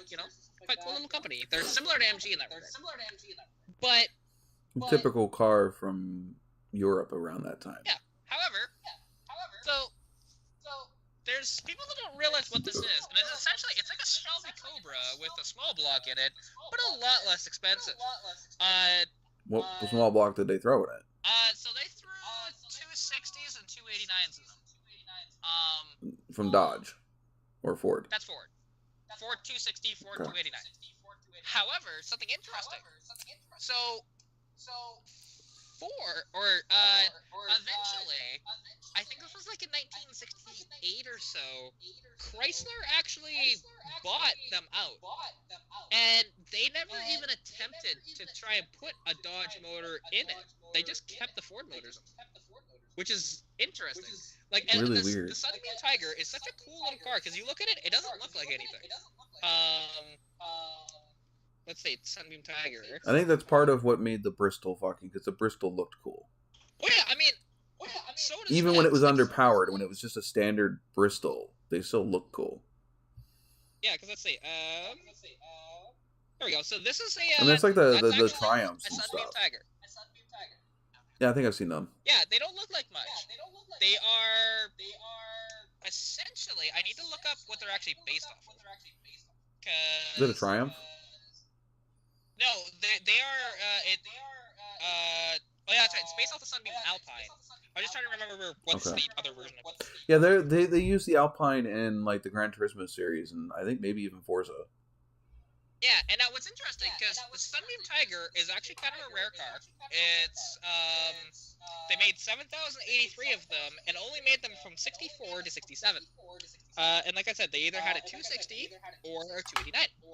And they had 4-speed manuals only. They were just so freaking badass. They're just so cool. I like them a lot. You know, and actually, let's see. And okay, I was just reading Harvey's comment, and no.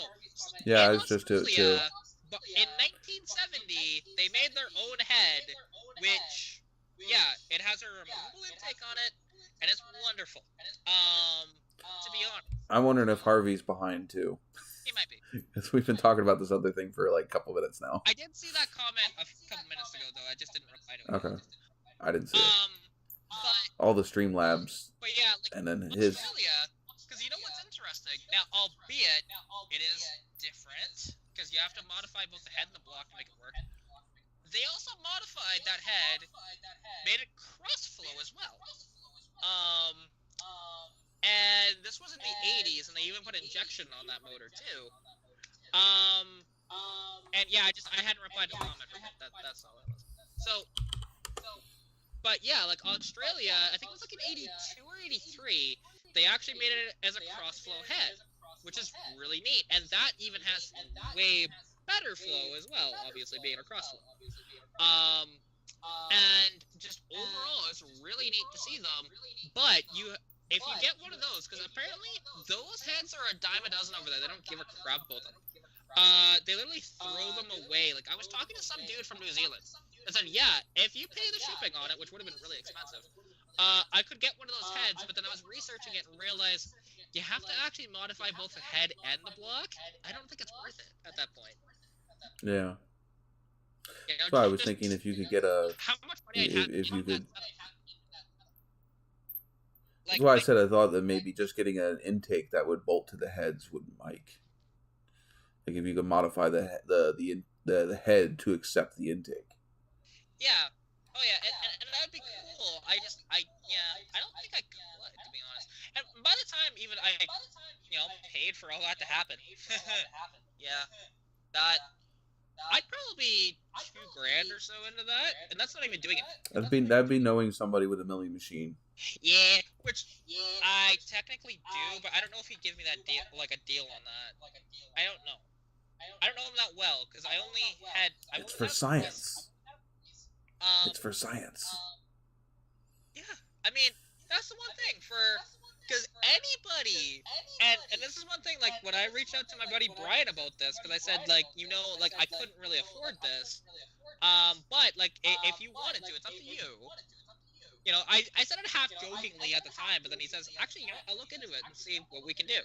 Because to build the turtle head. Yeah, because I mean, technically, I wouldn't even use your head.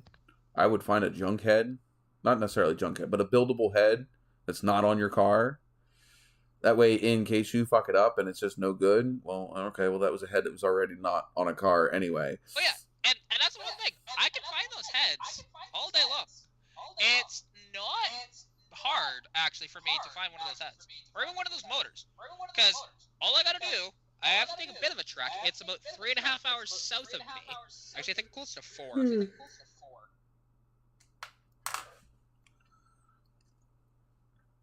You're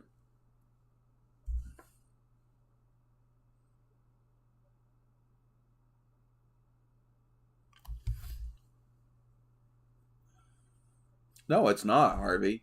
I mean, like I said, you take a bandsaw, you lop off the cast iron intake. At that point, you would set the head up so that way the pad for the intake side of the head is parallel to the cutting head, and you would fly cut the head to a machined surface. It just depends on how much meat is there around where the head meets the intake. And if you'd obviously have to have one of those bolt-on intakes there, or at that point you could make a tubed intake. I mean, I don't even know if you realize that, Kat. If you could machine the head to accept a bolt-on intake, you could make yourself a flange that would bolt to the intake, and you could literally make it just like you would an exhaust. Just run 2 runners up to another plate that would accept the carb, and boom. You make a plate that the carb would sit on. You'd make the plate that would bolt to the intake. I mean, to the head, and you just run tubes from one to the other. That's all an intake is. Yeah, you could make a freaking an intake out of exhaust tubing. You technically could, yeah. It's just a matter of machining the head to accept a bolt-on intake. You don't even need an Aussie intake. You just need an intake that you just need to be able to machine an intake. Like I said, you machine the pad for the bolt to the carb, and you machine the flange that would bolt to the head, and you just un-Bluetooth it. That's interesting. I never thought of that, but yeah, you technically could. It'd just be like making an exhaust. It's just the other side. I might have to look into something like that. But I mean, honestly, I would honestly, somebody I need to talk to. Honestly, you also have to seal the exhaust and intake with that plate. It depends. I mean, technically, they're 2 separate plates now. I mean, technically, the intake's part of the. But the thing is you could have 2 separate plates. You can have the exhaust plate because that's already the way it is, and you just have to have the intake go in and out and around the exhaust plate.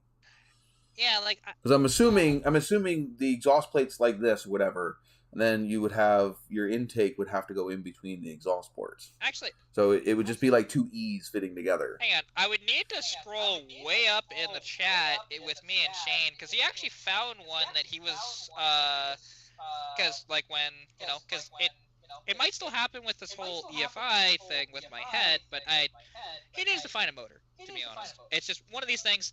It's going to be too difficult for me to try to find a motor for him, only because of distance. Right? I don't know anybody down in California, period. He's the only one.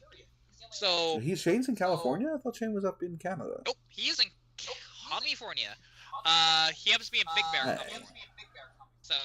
But it's interesting because with all his wild stuff, he's able to pass emissions. It's because he does a trick with them. Like his murder wagon passes emissions. It's a 400 horsepower 302. That's because he made his own freaking cylinder deactivation, and when he runs it through smog, he shuts down 4 cylinders. That's how it passes. Yeah. Like just genius stuff like that. But he made that himself. It's amazing. He's an engineer, so he can do this shit. But yeah, you could either do a common plate with, at that point I don't know how well that would be good because it would be heating up the plate for the intake. But at that point then your intake and your exhaust are permanently stuck together. So you would want 2 separate plates. But they would just have to fit inside each other. Because I'm not the Fords, is it every other? Is it intake, exhaust, intake, exhaust, intake, exhaust, or is it like Chevy's where it's exhaust, intake, exhaust. I did find the one I was hoping to find. This picture. So this is a head with the intake lopped off. That's how it looks. Okay, which one's the intake ports? That would be the ones that look like they have both holes in them. Because those are intake ports. Yeah, that's what those are.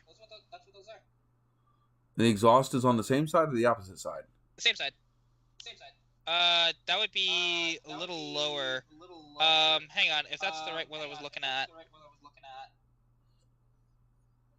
Yeah, because that's the aftermarket one. I'm just trying to remember what these pictures, what we were thinking at the time. Because I was gonna say, because you could have a plate that you could run your intake runners to. You know, you would make what 3/8 inch thick steel, maybe even smaller than that. Maybe you could get as small as like 3/16 to, like 3/16.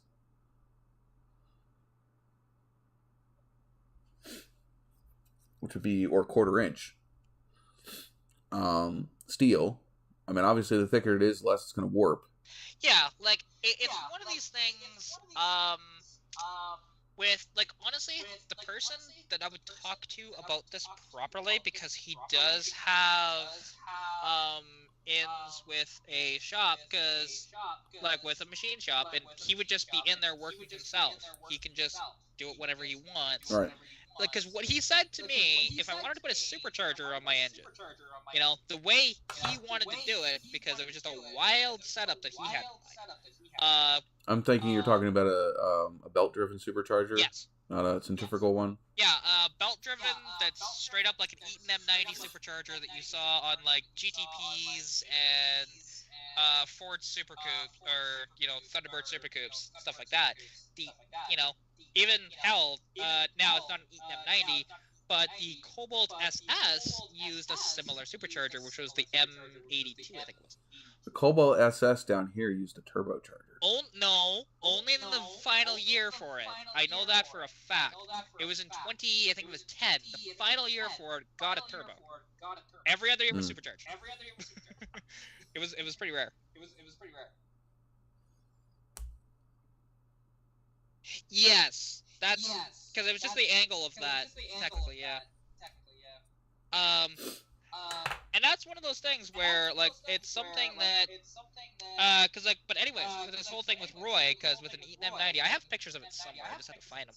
But, where basically what he wanted to do, he's always wanted to do this, and he knows it would work, of machining out the top of an Eaton M90, because you can get those superchargers everywhere. He's got 3 of them in his garage. Having the carburetor bolt straight onto that, so that, you know, all the gas and everything falls straight through the supercharger, which you can do that, to be honest. And basically have it that it would bolt right onto the intake. And he said, yeah, not including his time, it'd be about $500. So, that's not bad, considering. But just a matter of, at that point, can the intake flow enough for that supercharger to shove the freaking fuel through? See, I don't think so. I know turbos can. Whereas if you were to do the tubed intake, I mean, you can go as big of a tubes to the head as you want, but at that point, you're still restricted by the size of the port and the head. Yeah, because the one thing is, like, I do have that spare motor around, and, like, something, whenever I'm up in Edmonton next, because I do want to just stop in and chat with them, anyways, because we haven't hung out in a while. Because, I mean, if you think about it, you could almost fit a 4-barrel flange where the carburetor goes. And underneath each one of those barrels could be a separate tube for each cylinder. You can run a fucking 2.5 inch freaking tube all the way up to that flange straight from the. Because how big is the port, do you think, on the head itself? It's probably what, like a 1.5 inch square? Give or take, yeah. It's about that. So a 2-inch exhaust runner, you know, 2-inch inside diameter exhaust tube, maybe even a little smaller, maybe 1.75 inches. running from the flange for the head up to a square bore carb plate, or whatever carb plate you want. I would say a square bore probably, because you can always chop a square bore down to a 2-barrel. Yeah, because I mean, and technically, like, then something I've thought of that would be really cool is like running multiple. I'm not gonna do that though, but is because there are people that have done 3 1-barrels. Oh, that's right. You're not thinking 4. I'm thinking 4-cylinder. It's a 6-cylinder. Yeah, it's a 6-cylinder. But something I thought you just have to merge the pipes closer before you got to the like, and something I thought about because because the one problem with a log style intake is fuel distribution, 100%. That's right. Well, at this point, you wouldn't. You could make even intake runners. Yeah, and I definitely could. But like, because something I've thought about that'd be really cool is even just saying, screw it, keep my stock sort of intake, get rid of the 2-barrel, and just machine the intake for every single runner for it to fit a 1-barrel and have 6 1-barrel carburetors. It would look cool, but man, it would be a nightmare to try and set that up. Nightmare to tune. It'd be a nightmare to freaking get the throttle linkages all to line up. Yeah, see, I know that Roy would be all over it. He would love that. But, because he likes multiple carburetors. Like, he even... I do to a point. Well, in his garage, like, he has something that I'm surprised even exists. So, he happens to have, he has a couple of them, but one in particular that's actually running and driving properly, is a Nash Metropolitan. It's a very nice car. He actually has an intake for it, he just hasn't put it on yet, for 2 1-barrel carburetors. You know, for that little 4-bagger in it. It's like, that seems... I like the Hellborn injection system. That's freaking always fucking cool. Yeah, see, and Harvey, that is the only... There is an aftermarket intake that you can basically cut off your stock one and put that one on with 3 1-barrels.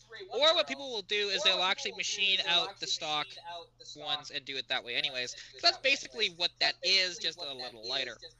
Because it's still a log-style intake at that point. So it's one of those things. Like I said, this is going to be, like, because for people that I know that actually have the skills for this, it's going to be Roy. Roy Marco is going to be the only one. So it has 6... It doesn't have any Siamese ports in it, does it? What do you mean by that? Siamese ports. 2 intake ports go into one, or 2 ports go into 1 port. Chevy does that. Oh, yeah, no. Chevy has Siamese ports. So you have your 2 outside ones are singles, and the 2 inside ones are Siamese. I think they share a common wall. The middle one might be Siamese. The middle 2. I'm trying to remember, honestly. Frick.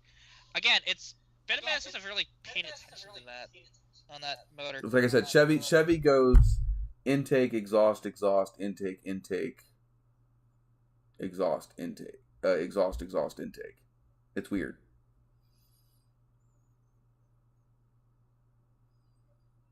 So the 2 exhaust ports are next to each other, 2 intake ports are next to each other. Oh, yeah, see, that's what you mean. I don't know. I'd have to... So, like, when you look at the engine, instead of it being exactly, like, patterned, like, intake, exhaust, which they're all oriented in the same direction, Chevy flip-flops them. They mirror them. So your 2 intakes are next to each other, and your exhausts are opposite. Yeah, see, and I don't remember. I really don't. Which would make doing that slightly different.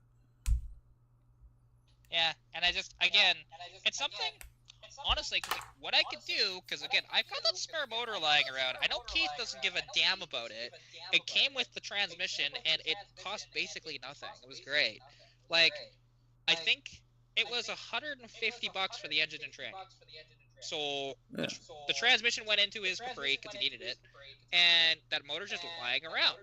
And something, because I could just unbolt that head from the engine, go to Roy and ask, hey, Just out of curiosity, do you think you could play with this and maybe get it to, have a way better intake on it? Maybe port it out a bit, have fun with it? Yeah.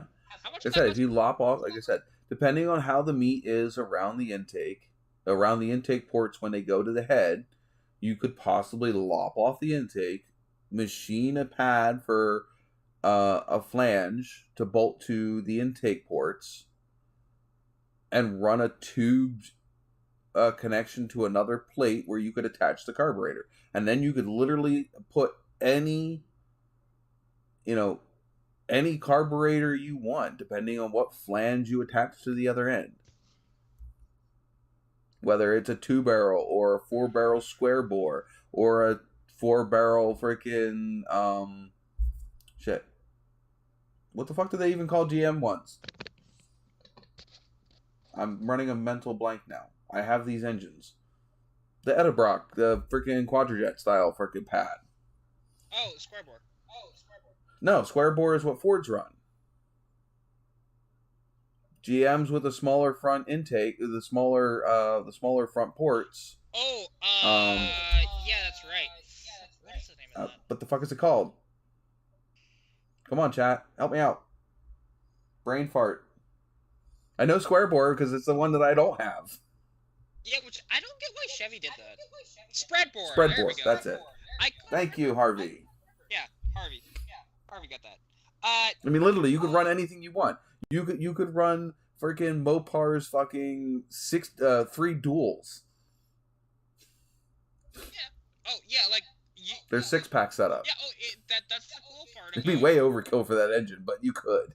You could run whatever you want, because you're taking a plate from here, and you're making a connection from that plate to the plate that's on the engine, and it doesn't matter what's in between. Yeah, like, oddly enough, actually, because I know, so the 6-pack setups on those, they don't actually, like, oh yeah, it's way too much flow for my engine, until I decide to maybe throw a turbo on there. But, to be honest, I know what the flow rate, total CFM of the 6-pack system is. It's only 670 CFM. No, it was just something that looked cool. Yeah, it does look cool. And the funny thing is each one of those mounting pads for each one of those 2 barrels, they're all on a different height. They're not on a level plane with each other. They're only slightly higher for each one as it goes backwards. Which is kind of cool. Yeah, you literally could run anything. Yeah, but what? I mean, literally, it's just like running an exhaust. As long as they make those kits for exhaust where it's just the flange, right? Yeah. And then you bend your own tubing from there, and you can take it anywhere you want to. Well, it's the same concept with an intake. As long as you have the flange that seals off the block, you can run anything you want after that. The engine does not care. Oh yeah, and now, okay, it's something, even though I know Harvey just said it as an example, but anybody that runs a thermal quad on their engine is a moron. Just right. gonna... Hey, I think it's just saying it's an example, but yes. Like I said, especially now, like the V8s is a little different because you have 2 mounting plates to decide, to refer to, or if you've got something like a Chevy where the whole top of the engine is exposed, like my Pontiac has a valley pan that seals off the lifter valley, and then the intake bolts on top of that. Oh, yeah. Whereas like my Chevy, the intake seals off the lifter valley. Yeah, and Harvey, there are 2 aftermarket headers that you can buy for my engine. The first one is an unknown brand. Pre-made aftermarket headers. Yeah, but if you let me fucking finish, that, like I said, there's 2 that I know of. There is one that you can buy, again, unknown brand. It's actually good quality, though. It's actually off eBay. That's the first one. They used to sell it on Amazon, but then they stopped, for some reason. And then there is one other one, which I think it's Clifford. I'd check to see if they still sell it on eBay, because eBay has gotten away from selling any non-factory parts. You can't buy turbos on eBay anymore. Oh, yeah, they still sell it on eBay. That I do know, because everybody buys theirs off eBay. So, I'm just saying, because recently eBay Motors has banned the sale of certain parts. Yes, I know, but this is one that is fine because this one works, and it's hundreds of motors have this specific header on them, to be honest. And like in the vintage 6 group, you make your own, or you get the eBay header, which is about $400, or you go and I think it's like from Aussie Speed, and you get the Clifford header, which is like $800. So, you know.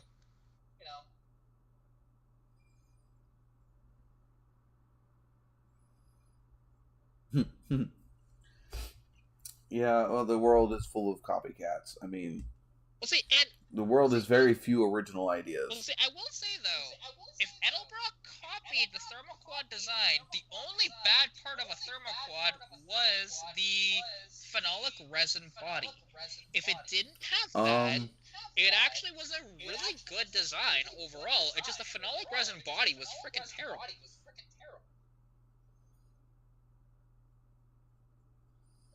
And, and Chrysler used a quadrajet. I'm trying to... What did they use a quadrajet? Well, Edelbrock has used a lot of things. I mean, they don't just build quadrajet style carburetors. Oh, I know that. It's just what they're known for. They had Ford. Yeah, but I mean, Ford Chrysler used factory-ish. And I'm trying to figure out what Chrysler used quadrajets. Well, here, let's give it a quick looky look. Yeah, because I've never heard of that. Because when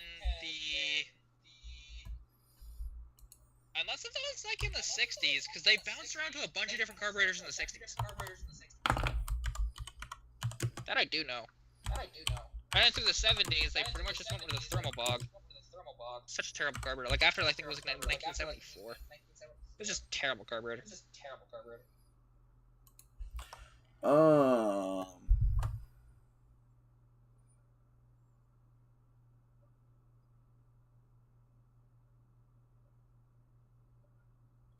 The reason for Chrysler's use of the quadrajet was the fact that Carter carburetor was almost broke and actually was bankrupt at the time.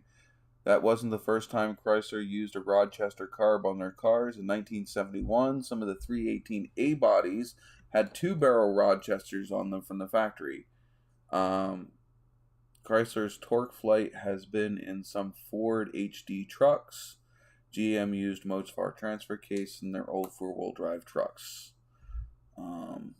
Yeah, see, and he believes his mid-80s pickups, which I would have to look to see what carburetor that one has. Interesting. Very interesting. I never knew that. Like, yeah, I know that, especially Chrysler through, like, the 70s especially, they were bankrupt too, so... It was used on cop cars as well as 1985 to 89 Ram Chargers. I was just hoping you guys could list some of the other vehicles on which they came in quadrajet. So Ram Chargers probably would have been the D100 and D150 as well then. Possibly in the Dakota. Police cruiser was equipped in the factory with a quadrajet. This was some sort of hearsay. Its Almo squad cars were equipped with quadrajets from 1985 to 89 when the thermoquad production ceased. Yeah, which is a good thing that the thermoquad production ceased because, oh god, it was terrible. It's like, no wonder Carter went out of business when building those. God. Yeah, good old Thermobog, the only carburetor that punishes you for going full throttle. Yay! Which is what you wanted a 4-barrel carburetor. You don't want to go full throttle on that.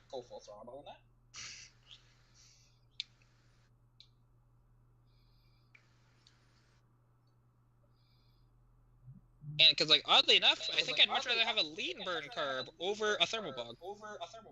And that's saying something, because the lean burn 2 barrels were terrible too. Rochester Quadrajet carburetor, 1985, 86, 87, 88 on the Dodge 360 engines. Used to replace a stock Quadrajet on a 1985 to 88 360 Dodge engines. Carburetor worked on. Replace any 2 or 4 barrel using spread bore intake manifold. Comes with Dodge Chrysler style throttle linkage. Also available for the 318. This is off of a carburetor website. So I was actually buying one and what applications it fit on.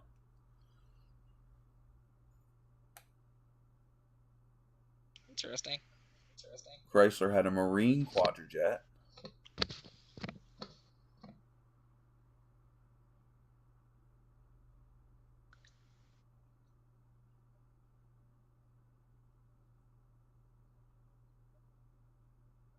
Oh, definitely, Harvey. That's why I mentioned, like, you know, but even, like, the thermoquad, if it was a brand new thermoquad, they actually weren't terrible. Same idea, though. Like, the lean bird, like, because I know they did it for economy purposes.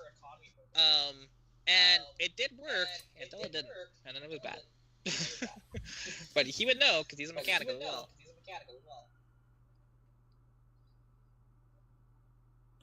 88 Dodge pickup with a 360 and a Quadrajet.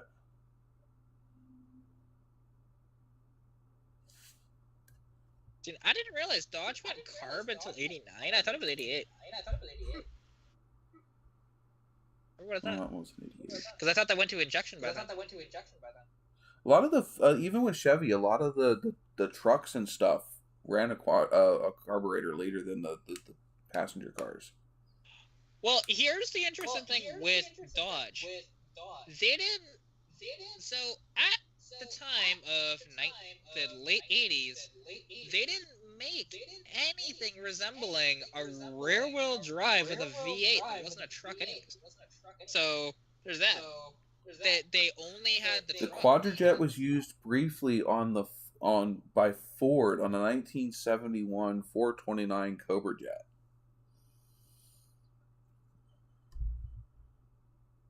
How about that? That's interesting. Now, 429 Cobra Jet or Super Cobra Jet? Just says 429 Cobra Jet. Huh. Did they run out of production for the Holly 600s, I wonder? Must have. Because the factory Holly 600 carburetor was basically what they used, I believe, on those. It's a Ford, like, Ford/Holly design. And they used them on their big blocks from, like, 68 to, like, 72, I think. That's interesting. Yeah, definitely. Well, like Harvey, even like early computer and stuff like that was terrible in cars. Yeah, you can look at one of the worst examples. Chrysler did an injection system in 1981 for the Chrysler Imperial. It was a 1 year only, and it worked so terribly that they actually recalled it. And here's a list of advantages and drawbacks for the Quadrajet. Oh, I don't really care about that. Vantage economy, like most over 4-barrel carburetors, Quadrajet had drastically different sized primary and secondary bores. Much smaller primaries act as a small 2-barrel carburetor until you press the throttle enough to open the secondaries. Small primaries allowed the primary throttle plates to open wider and thus making carburetor more efficient than the large 2-barrel or square bore 4-barrel. Drivability, the small primaries also create better throttle response at part throttle application. The Quadrajet had a centrally located float that gave an excellent fuel controls, resulting in excellent street manners. Also good in off-road. Quadrajet centrally located float is highly resistant to level changes caused by cornering or acceleration. Drawbacks. Leaking fuel bowl. Yep, know that one. Cold engine being hard to start, erratic idling, poor fuel mileage, which kind of contradicts the other one. This is all from the leaking fuel bowl. Causes cold engine hard to start. Yeah, because what happens is the fuel bowl will drain, right? And you have to wait for the fuel pump to pump fuel back into the fuel bowl before the engine will start. Yeah, that's the terrible part about quadrojets. Yeah, because it leaks all the fuel down into the intake. I mean, I will say it's a little better than, say, a Holly design where, it's just the side bowls that just leak like a bitch. They leak all over the top of your intake, causes a fire, boom, boom, boom. This one just floods out the engine every once in a while. Small float bowl can result in fuel starvation in extreme high performance situations. In other words, you're pulling more fuel faster than the fuel pump can pump it in. Yeah, exactly. It's exactly the design, but can usually be traced to fuel delivery problems. Yeah, in other words, your pump is not pumping fast enough to feed the carburetor. Yeah, no, that's where you just have an electronic fuel pump at that point, you know? Yeah. Fuel inlet, fuel filter housing threads tend to be very fragile. Yep, I've had that happen before. Where the thread strip where the filter goes into the front of the Q-jet. Almost all quadrojets today have some amount of warpage in the casting. The root cause of this warpage is often over-tightening of the front two carburetor mount. Yep, you'll pull the whole front of the carburetor down. Steel primary throttle shaft will tend to wear the aluminum casting material. That is what's wrong with the Q-jet from my TA. If you take the front throttle butterfly shaft, it'll wiggle inside the housing. That's fun. Because they wear.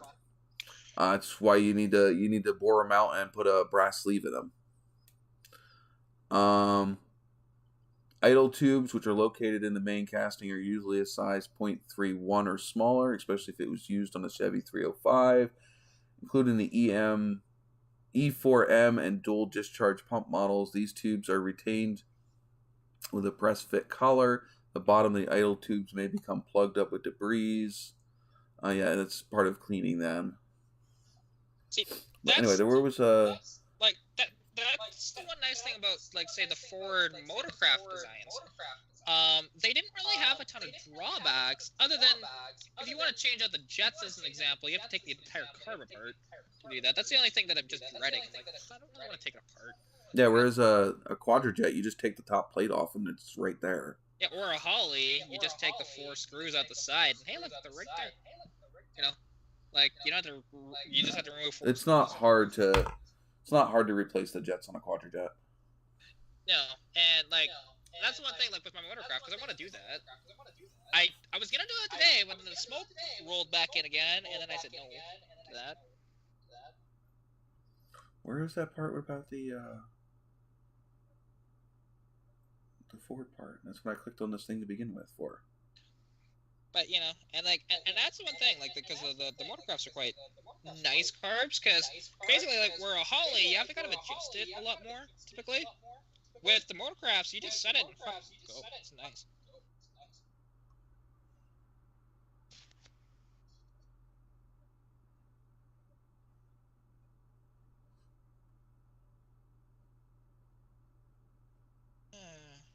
You see a bird? In 1983, here's the carburetor thing again. 1983 to 89, Mopar LAV8s. Dodge Ram truck and van applications are non-computer controlled carbs from Quadrojet. I'm still not seeing where the Ford one was.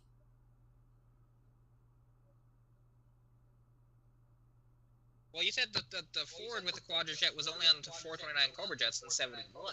Which, my guess... Yeah, I was looking for that line. Which, my guess with that is that production on the Hollies got a little iffy, so they just adapted Quadrojets really quick. Because they didn't keep the 429 Cobra Jet after 71 anyways. 72, the Cobra Jet was gone. And yes, Harvey, the LA is just, it's technically, actually, if you want to get technical, Harvey, the LA isn't just the 318 and the 360, it's also the 273. People always forget about the 273, but that did exist for a little bit, and it was an LA block. Here's another reason why if I would to do the Quadrojet for my Chevy, Pontiac designed a special Quadrojet that had the most flow of any production Quadrojet. But because the modification decreased vacuum signal on the primary side too much, it was discontinued. See, you know what's funny about that? I just saw one.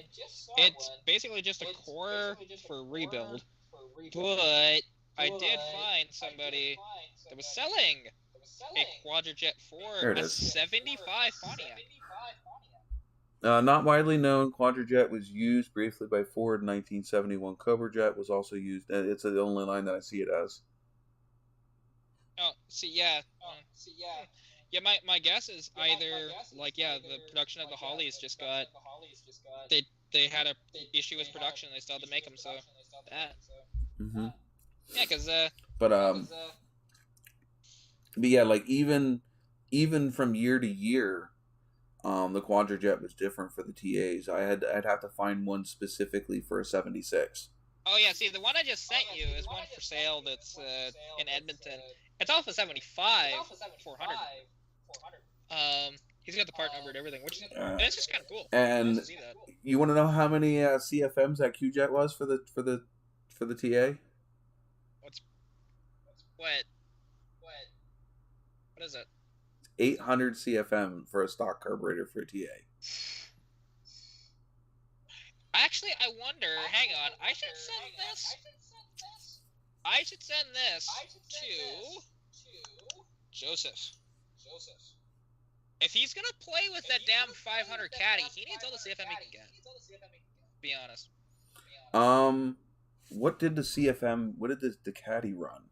It's a 72. Just so you know.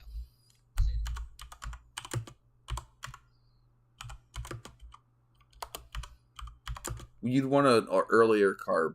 Probably. If you're wanting to play with a caddy 500.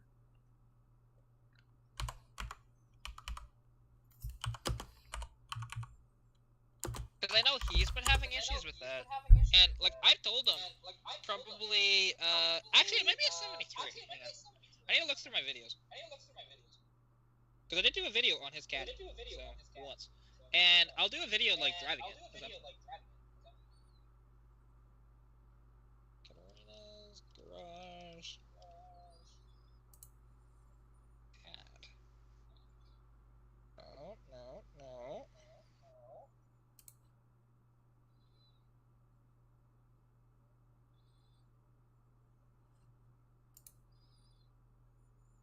There we go. See if that pops up. Oh, I never put the year on that. Damn. It is a 700 and the stock one is a 795 CFM. Oh, so okay. So 800 then. Yeah, his is a 73. I don't know why I said 72. It is a 73. But I've driven it. It seems to drive just fine. Like, I don't know what. Actually, that 795 is for a 74 and up. Oh. Wait.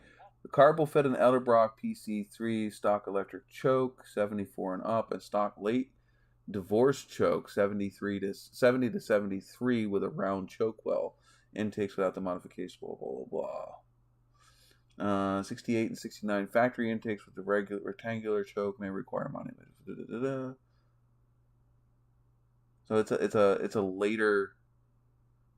a late CAD 500 carb that I was looking at.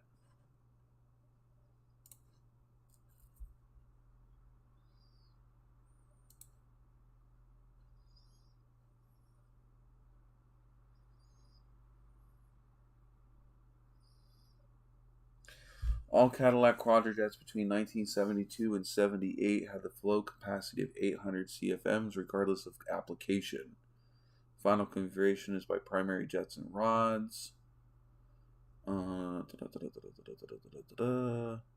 yeah, it looks like they ran an 800 CFM. See, because I have looked into that just to see like what actually people run, because actually people will ditch the Quadrajet in favor of a Edelbrock design actually, and usually run. Edelbrock is still basically a Q-Jet. Yeah, but what I'm saying though is they will get rid of that, get an Edelbrock, which is about 650, but as a double pumper, and apparently they like those. Which I thought they would have wanted more CFM than that, but people would run that, so you know. just what I came across when I was doing a little bit of research for it.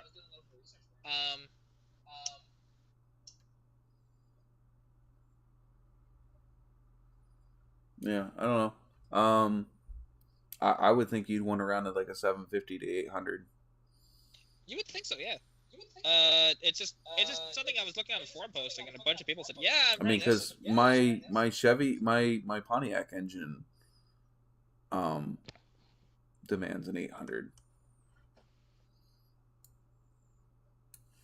Oh, here we go. I just found something interesting for sale. Because it's out of a Pontiac, but it's a Chevrolet Inline 6, because Canadian Pontiac, that they're selling the Inline 6 out of it. Because they're swapping it to a V8, which I don't blame them.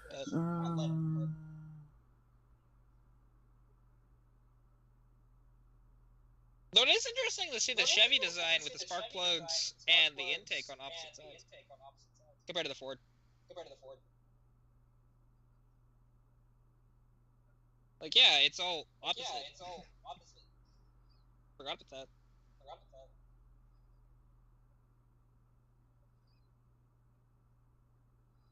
A lot of them are using a 70, 750. Actually, Harvey said I actually have a new old stock divorced choke spring assembly somewhere. Oh, wow. Cool.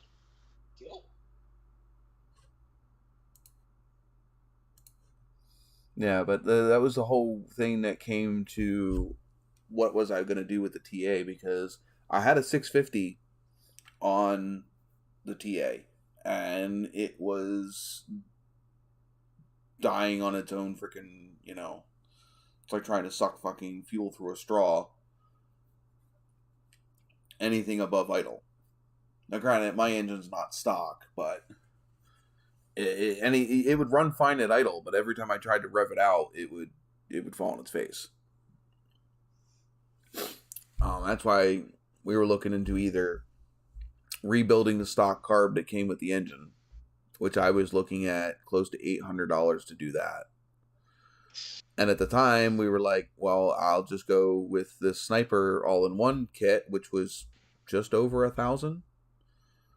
And if I would have done the carburetor, I still would have had to send it out and have it tuned for the fact that my engine's not, factory anymore. Yeah, and I do understand that because you're looking for more of that factory sort of look. Because for me, but I couldn't run a Holly. I couldn't even run an Edelbrock on that car and still run the shaker. Oh, there was that. That's right. I forgot there was that. Because I had the 650 on it. I had a 650 Edelbrock on it. I couldn't put the shaker on the car.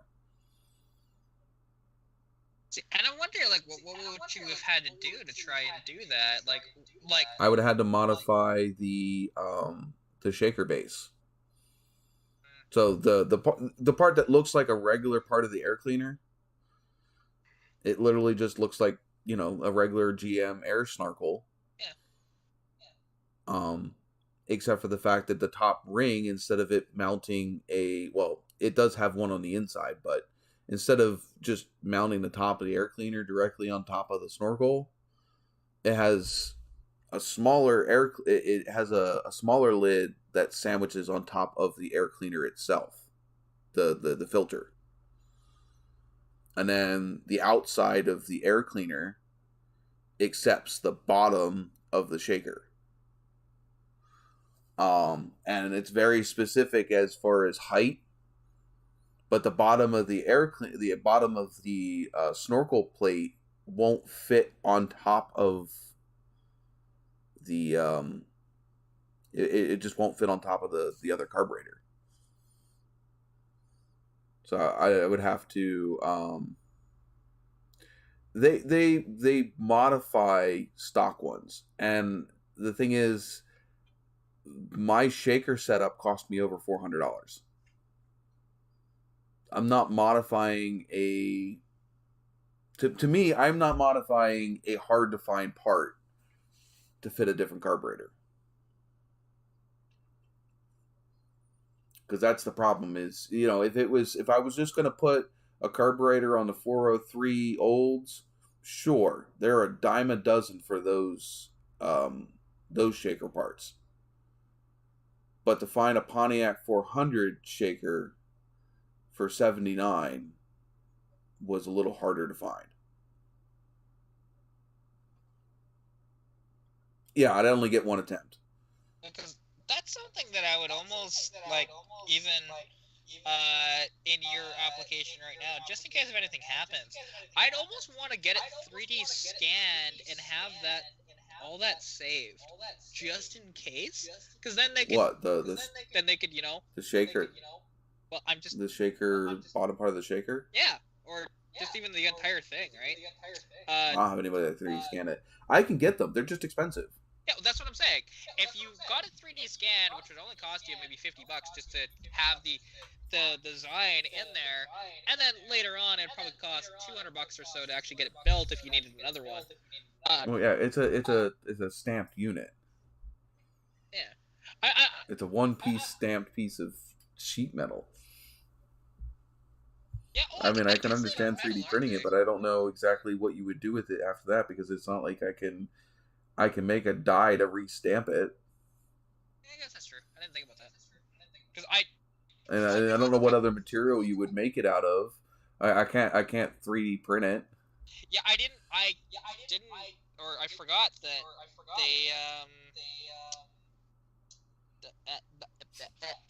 my brain's not working.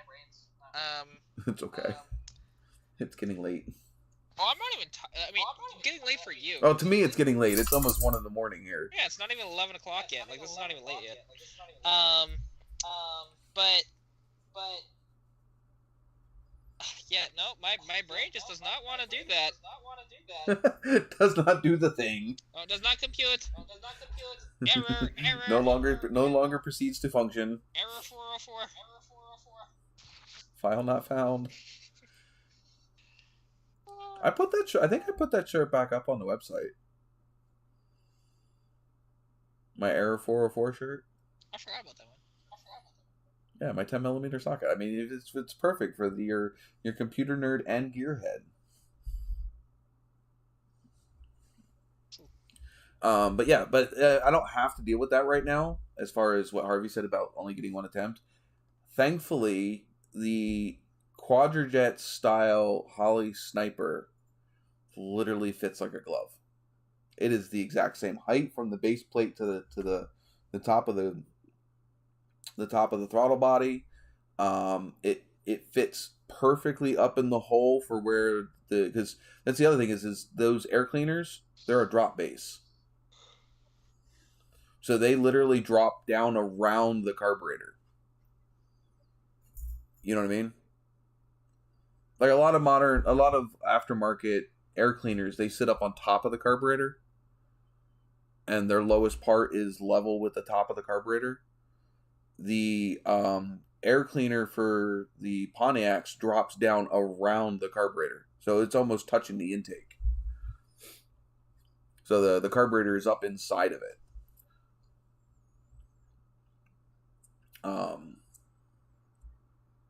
Yeah, like I don't have enough jacks for my trades.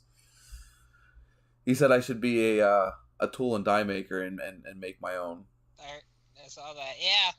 I'm just gonna find like a 10,000 pound press. Oh wait, I work with one, but I can't just slap this die in there anytime I want. Why not? Come on now. And it'd probably actually take a bigger die than that, a bigger press than that, to stamp that. Just make there you go. Make a really, really strong die that, like, it's super, super thick that won't deform under your truck, and then just run it over with your truck. Right, but you got to think about it. I have a 10,000 pound press. My truck only weighs 7,000 pounds. Drop your truck from about 5 feet up. There you go. I'm pretty sure that would probably put a hole through my truck. You got good enough suspension. That's fine. Not right now, apparently I don't. Rear suspension, then, because I know that the thing's like freaking leaf springs out the ass out the back. So. It's not as harsh of a ride as you would think, though. No, I know that it's not a harsh ride. It's amazing when you look at how many leaves are there. It's going, how does this not break your back? You know, because there's like. I don't know. I have to go look. I have to go count my leaves. I don't know. I think okay, on the two-wheel drive versions, me and my dad did count. There's two sets of leaves, technically. Like, there's a small set, and then there's the big set that goes underneath of it. At least on the two-wheel drive. And there was, I think, 18 total leaves. It's like, holy shit. Like, and yet, that's... Like I said, I'll have to go count them. Down the road. It was fine. But I don't know on the four-wheel drive if they did different or not. I'm assuming they did, but I don't know why you'd need to, though. Just because of, again, having that many leaves. You shouldn't need more than that. I don't know. I think I have run out of things to talk about. I don't know.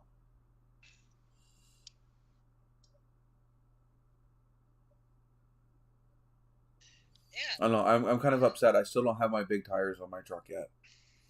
They've literally been strapped to the back in the bed of my truck for like a month. That is sad. $2,000, and it's just been sitting in the bed of my truck. Oof. Yeah, that's sad. I can't put them on because if I put them on now, they're just gonna wear funny in the front, just like the old ones did.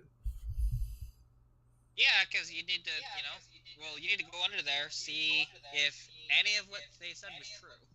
And then, if so, then replace all that, get an alignment. Well, actually, no, you wouldn't get an alignment done right away. You would actually put your big tires on, then get the alignment done. Well, I'd get it all done at once. Yeah. I'd get the alignment and the tires put on at the same time. Harvey, the entire province is on fire, and you still have your winter tires on? I think you're okay at this point. You never know. All of that water that they're pouring on that fire might freeze. No, that's not going to happen. By now, we're past Mother's Day, we're good. It's not going to happen. Okay, well, what about maybe that melting fucking, the road surface might melt and become slippery, then his tires might be useful. It's not going to happen. I mean, maybe he might go up to the top of the mountains where it's still snow and to escape the forest fires. Bruh, he has to drive through the forest fires to get to the mountains. Helicopter drop it. And even still, those mountains, in not long time from now, to be honest, you won't have to worry. But it's still now. It's now. Where is the snow at now? Sorry, hopefully you don't get copyrighted that. Yeah, that is the bane of anybody that works on cars for a living. Yeah. So busy working on everyone else's when it comes to your own, you don't have the freaking effort to do it. Yeah, and I mean that's one of those things because I mean not that I have the energy to work on cars all day long, but it's one of those things that I just did not want to really pursue that in general. Like, if I got my ticket, it would just be for my own sort of enjoyment. And even then, I don't want to work on new shit. That's all they would teach you, so no. Yeah, I don't want to work on new shit either. I need to replace 2 TPM sensors too. Those are the most useless frickin' things on the planet. And what's dumb is that those are required by law now to be in cars. Which, they never frickin' work. Or when they do work, like, they don't work for very long. Ours used to throw fits because we used to swap the tires from one car to the other when we had both the Kias. When we used to go get them inspected, whatever car had the better tires on it, we would swap those tires onto the car that was getting inspected. If we didn't have money to go get tires right away, we would just swap them, and then it would freaking throw a hissy fit for a couple days. Yeah, and you know what's interesting? Because there are some shops that will actually fail the inspection if that happens. Like it. Well, I would drive around with it for a couple days before the inspection but the problem is we would park the cars so close to each other that sometimes it would register the tires on the other car until you drove away, and then it would throw a fit. That is weird. To even think about that. They're all Bluetooth. Yeah, I never. That's how it does it. It's Bluetooth. Yeah, I never even thought of that. Because, I mean, literally, I never mess with them. And I'll never screw with a car that has them, period. I refuse to. Yeah, it's a wireless connection. So when we come home and park the cars, if it did it right away, it would still think that the tires that were on the car itself were the tires that are on the other car. That is mental. And then you would drive away and it'd be like, oh, we've lost connection to the TPS sensors. Blah, blah, blah. It's like, no, you didn't. You need to forget about those ones and focus on the ones that are on your car now. That is mental. It takes a little while for them to reconnect. Yeah, I'm just not a fan of them because, like, legit, they go wrong so often. And the one thing is, so I remember. I don't know. We've never had a knock on wood.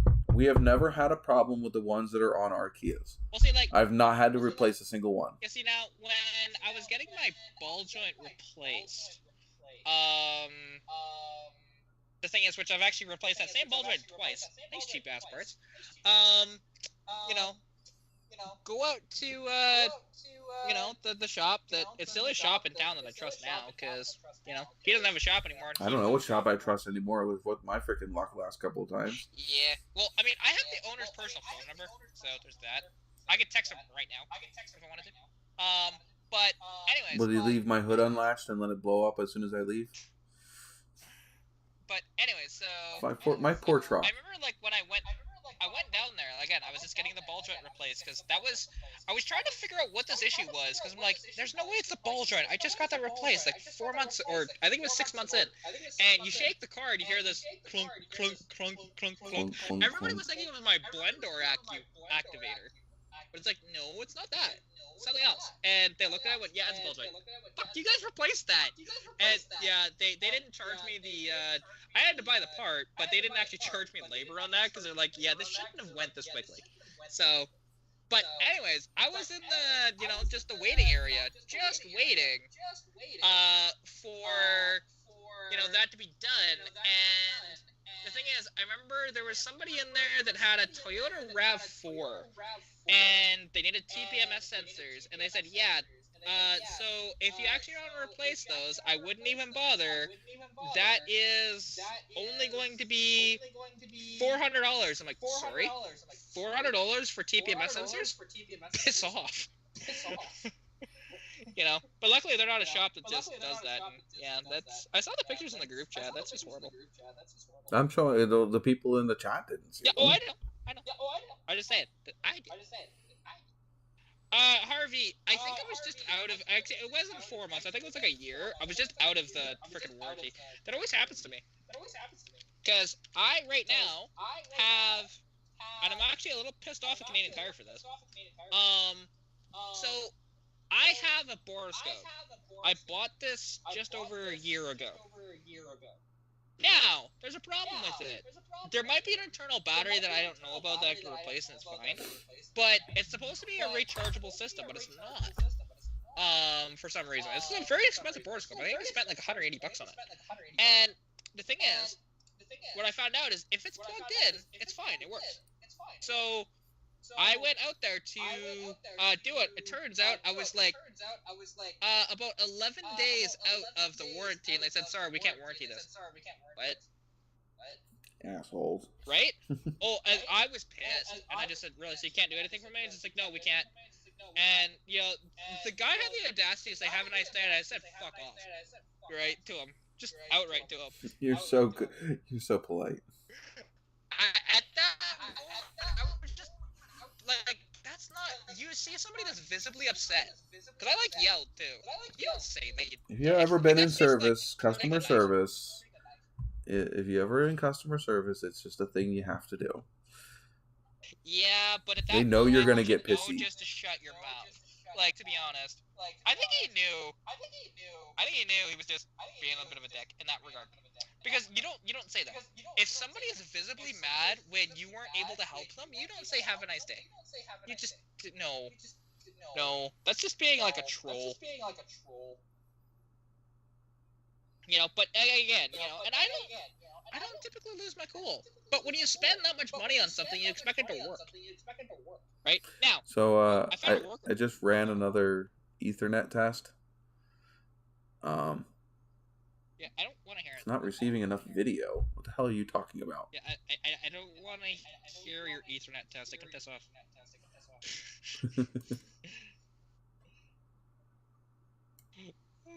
But it was one of those instances, right? I was just outright pissed because, and honestly, anybody would be. I don't know how anybody would keep their cool on that one. Legit. But because I wasn't even looking for I just wanted an exchange because I actually had use of it. But I found a workaround though, because I have this little one of those portable battery things, and it actually fits in the case, which is awesome. And there you go. It plugged into that when I use it, so I use that. Yeah, they just charge that. Like I used it to check out that Fargo. That's how I knew that there's a hole in one piston and the other piston's trying to come apart completely. It's great. Probably the reason why it was parked. Probably why it parked. Yeah, and it's so funny because the guy that sold it to him was just like, yeah, it needs a starter. It needs a lot more than that. It needs an entire motor rebuild.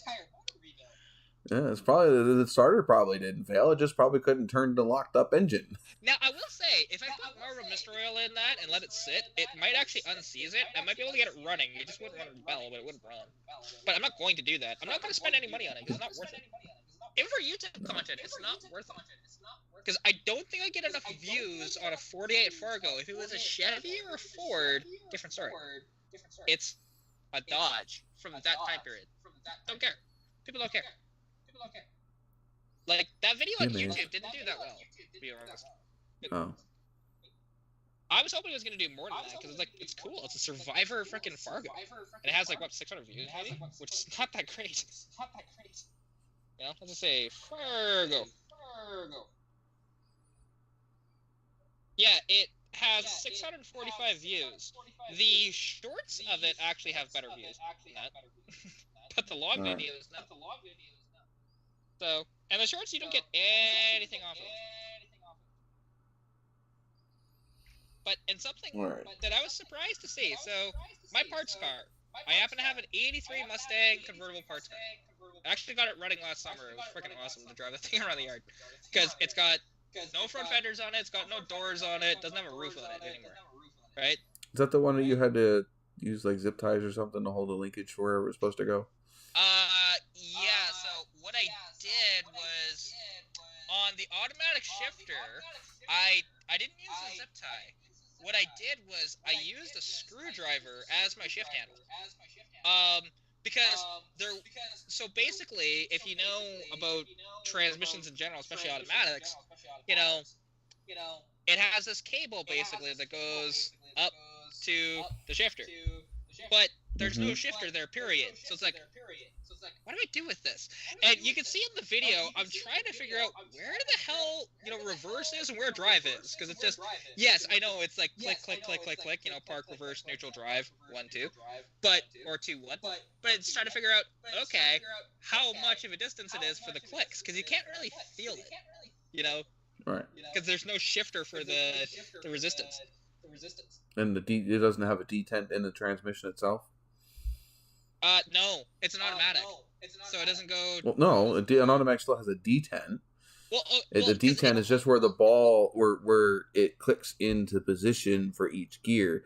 The GM transmissions, they have a detent inside the transmission with a spring and a ball. So there's on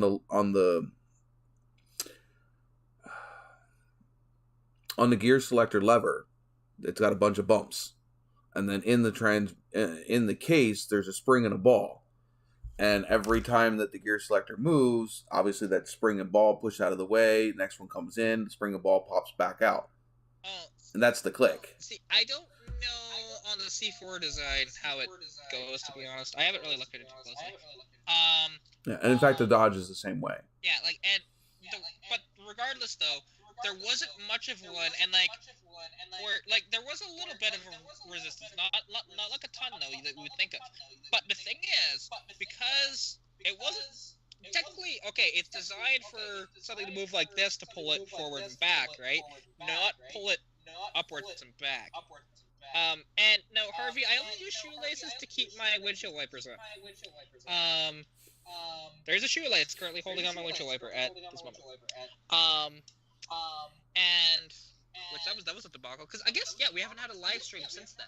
So something actually, relating to that whole thing that I just mentioned.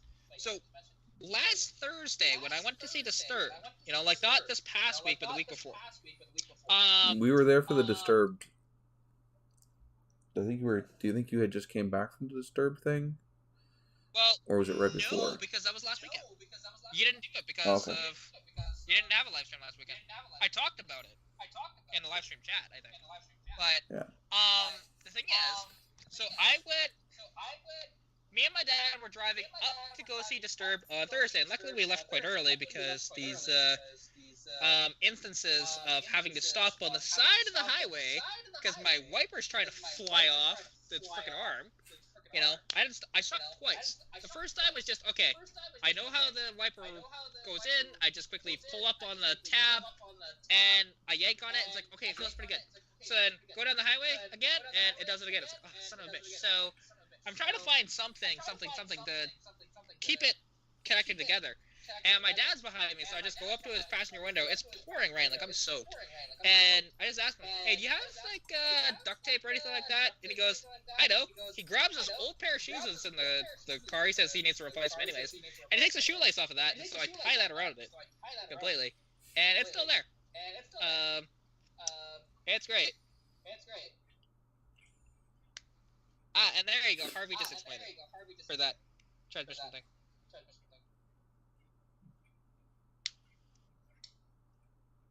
Oh, Rooster Comb and a roller. Okay. All right. Well, I need to end the live stream. A, I'm tired. B, Doggo here wants to go out potty and nobody else is awake. That's fair. My cats need food, and my buddy called me in the middle of live, so Yeah, that's why he's all up my butt right now. All right, so we will catch you hopefully next week. Hopefully, I'm not missing any more weeks. Last week was just my birthday, so. All right, so blah. I have no way to end this. My brain is just blah. Ciao, fellas. See you later. Thanks, guys.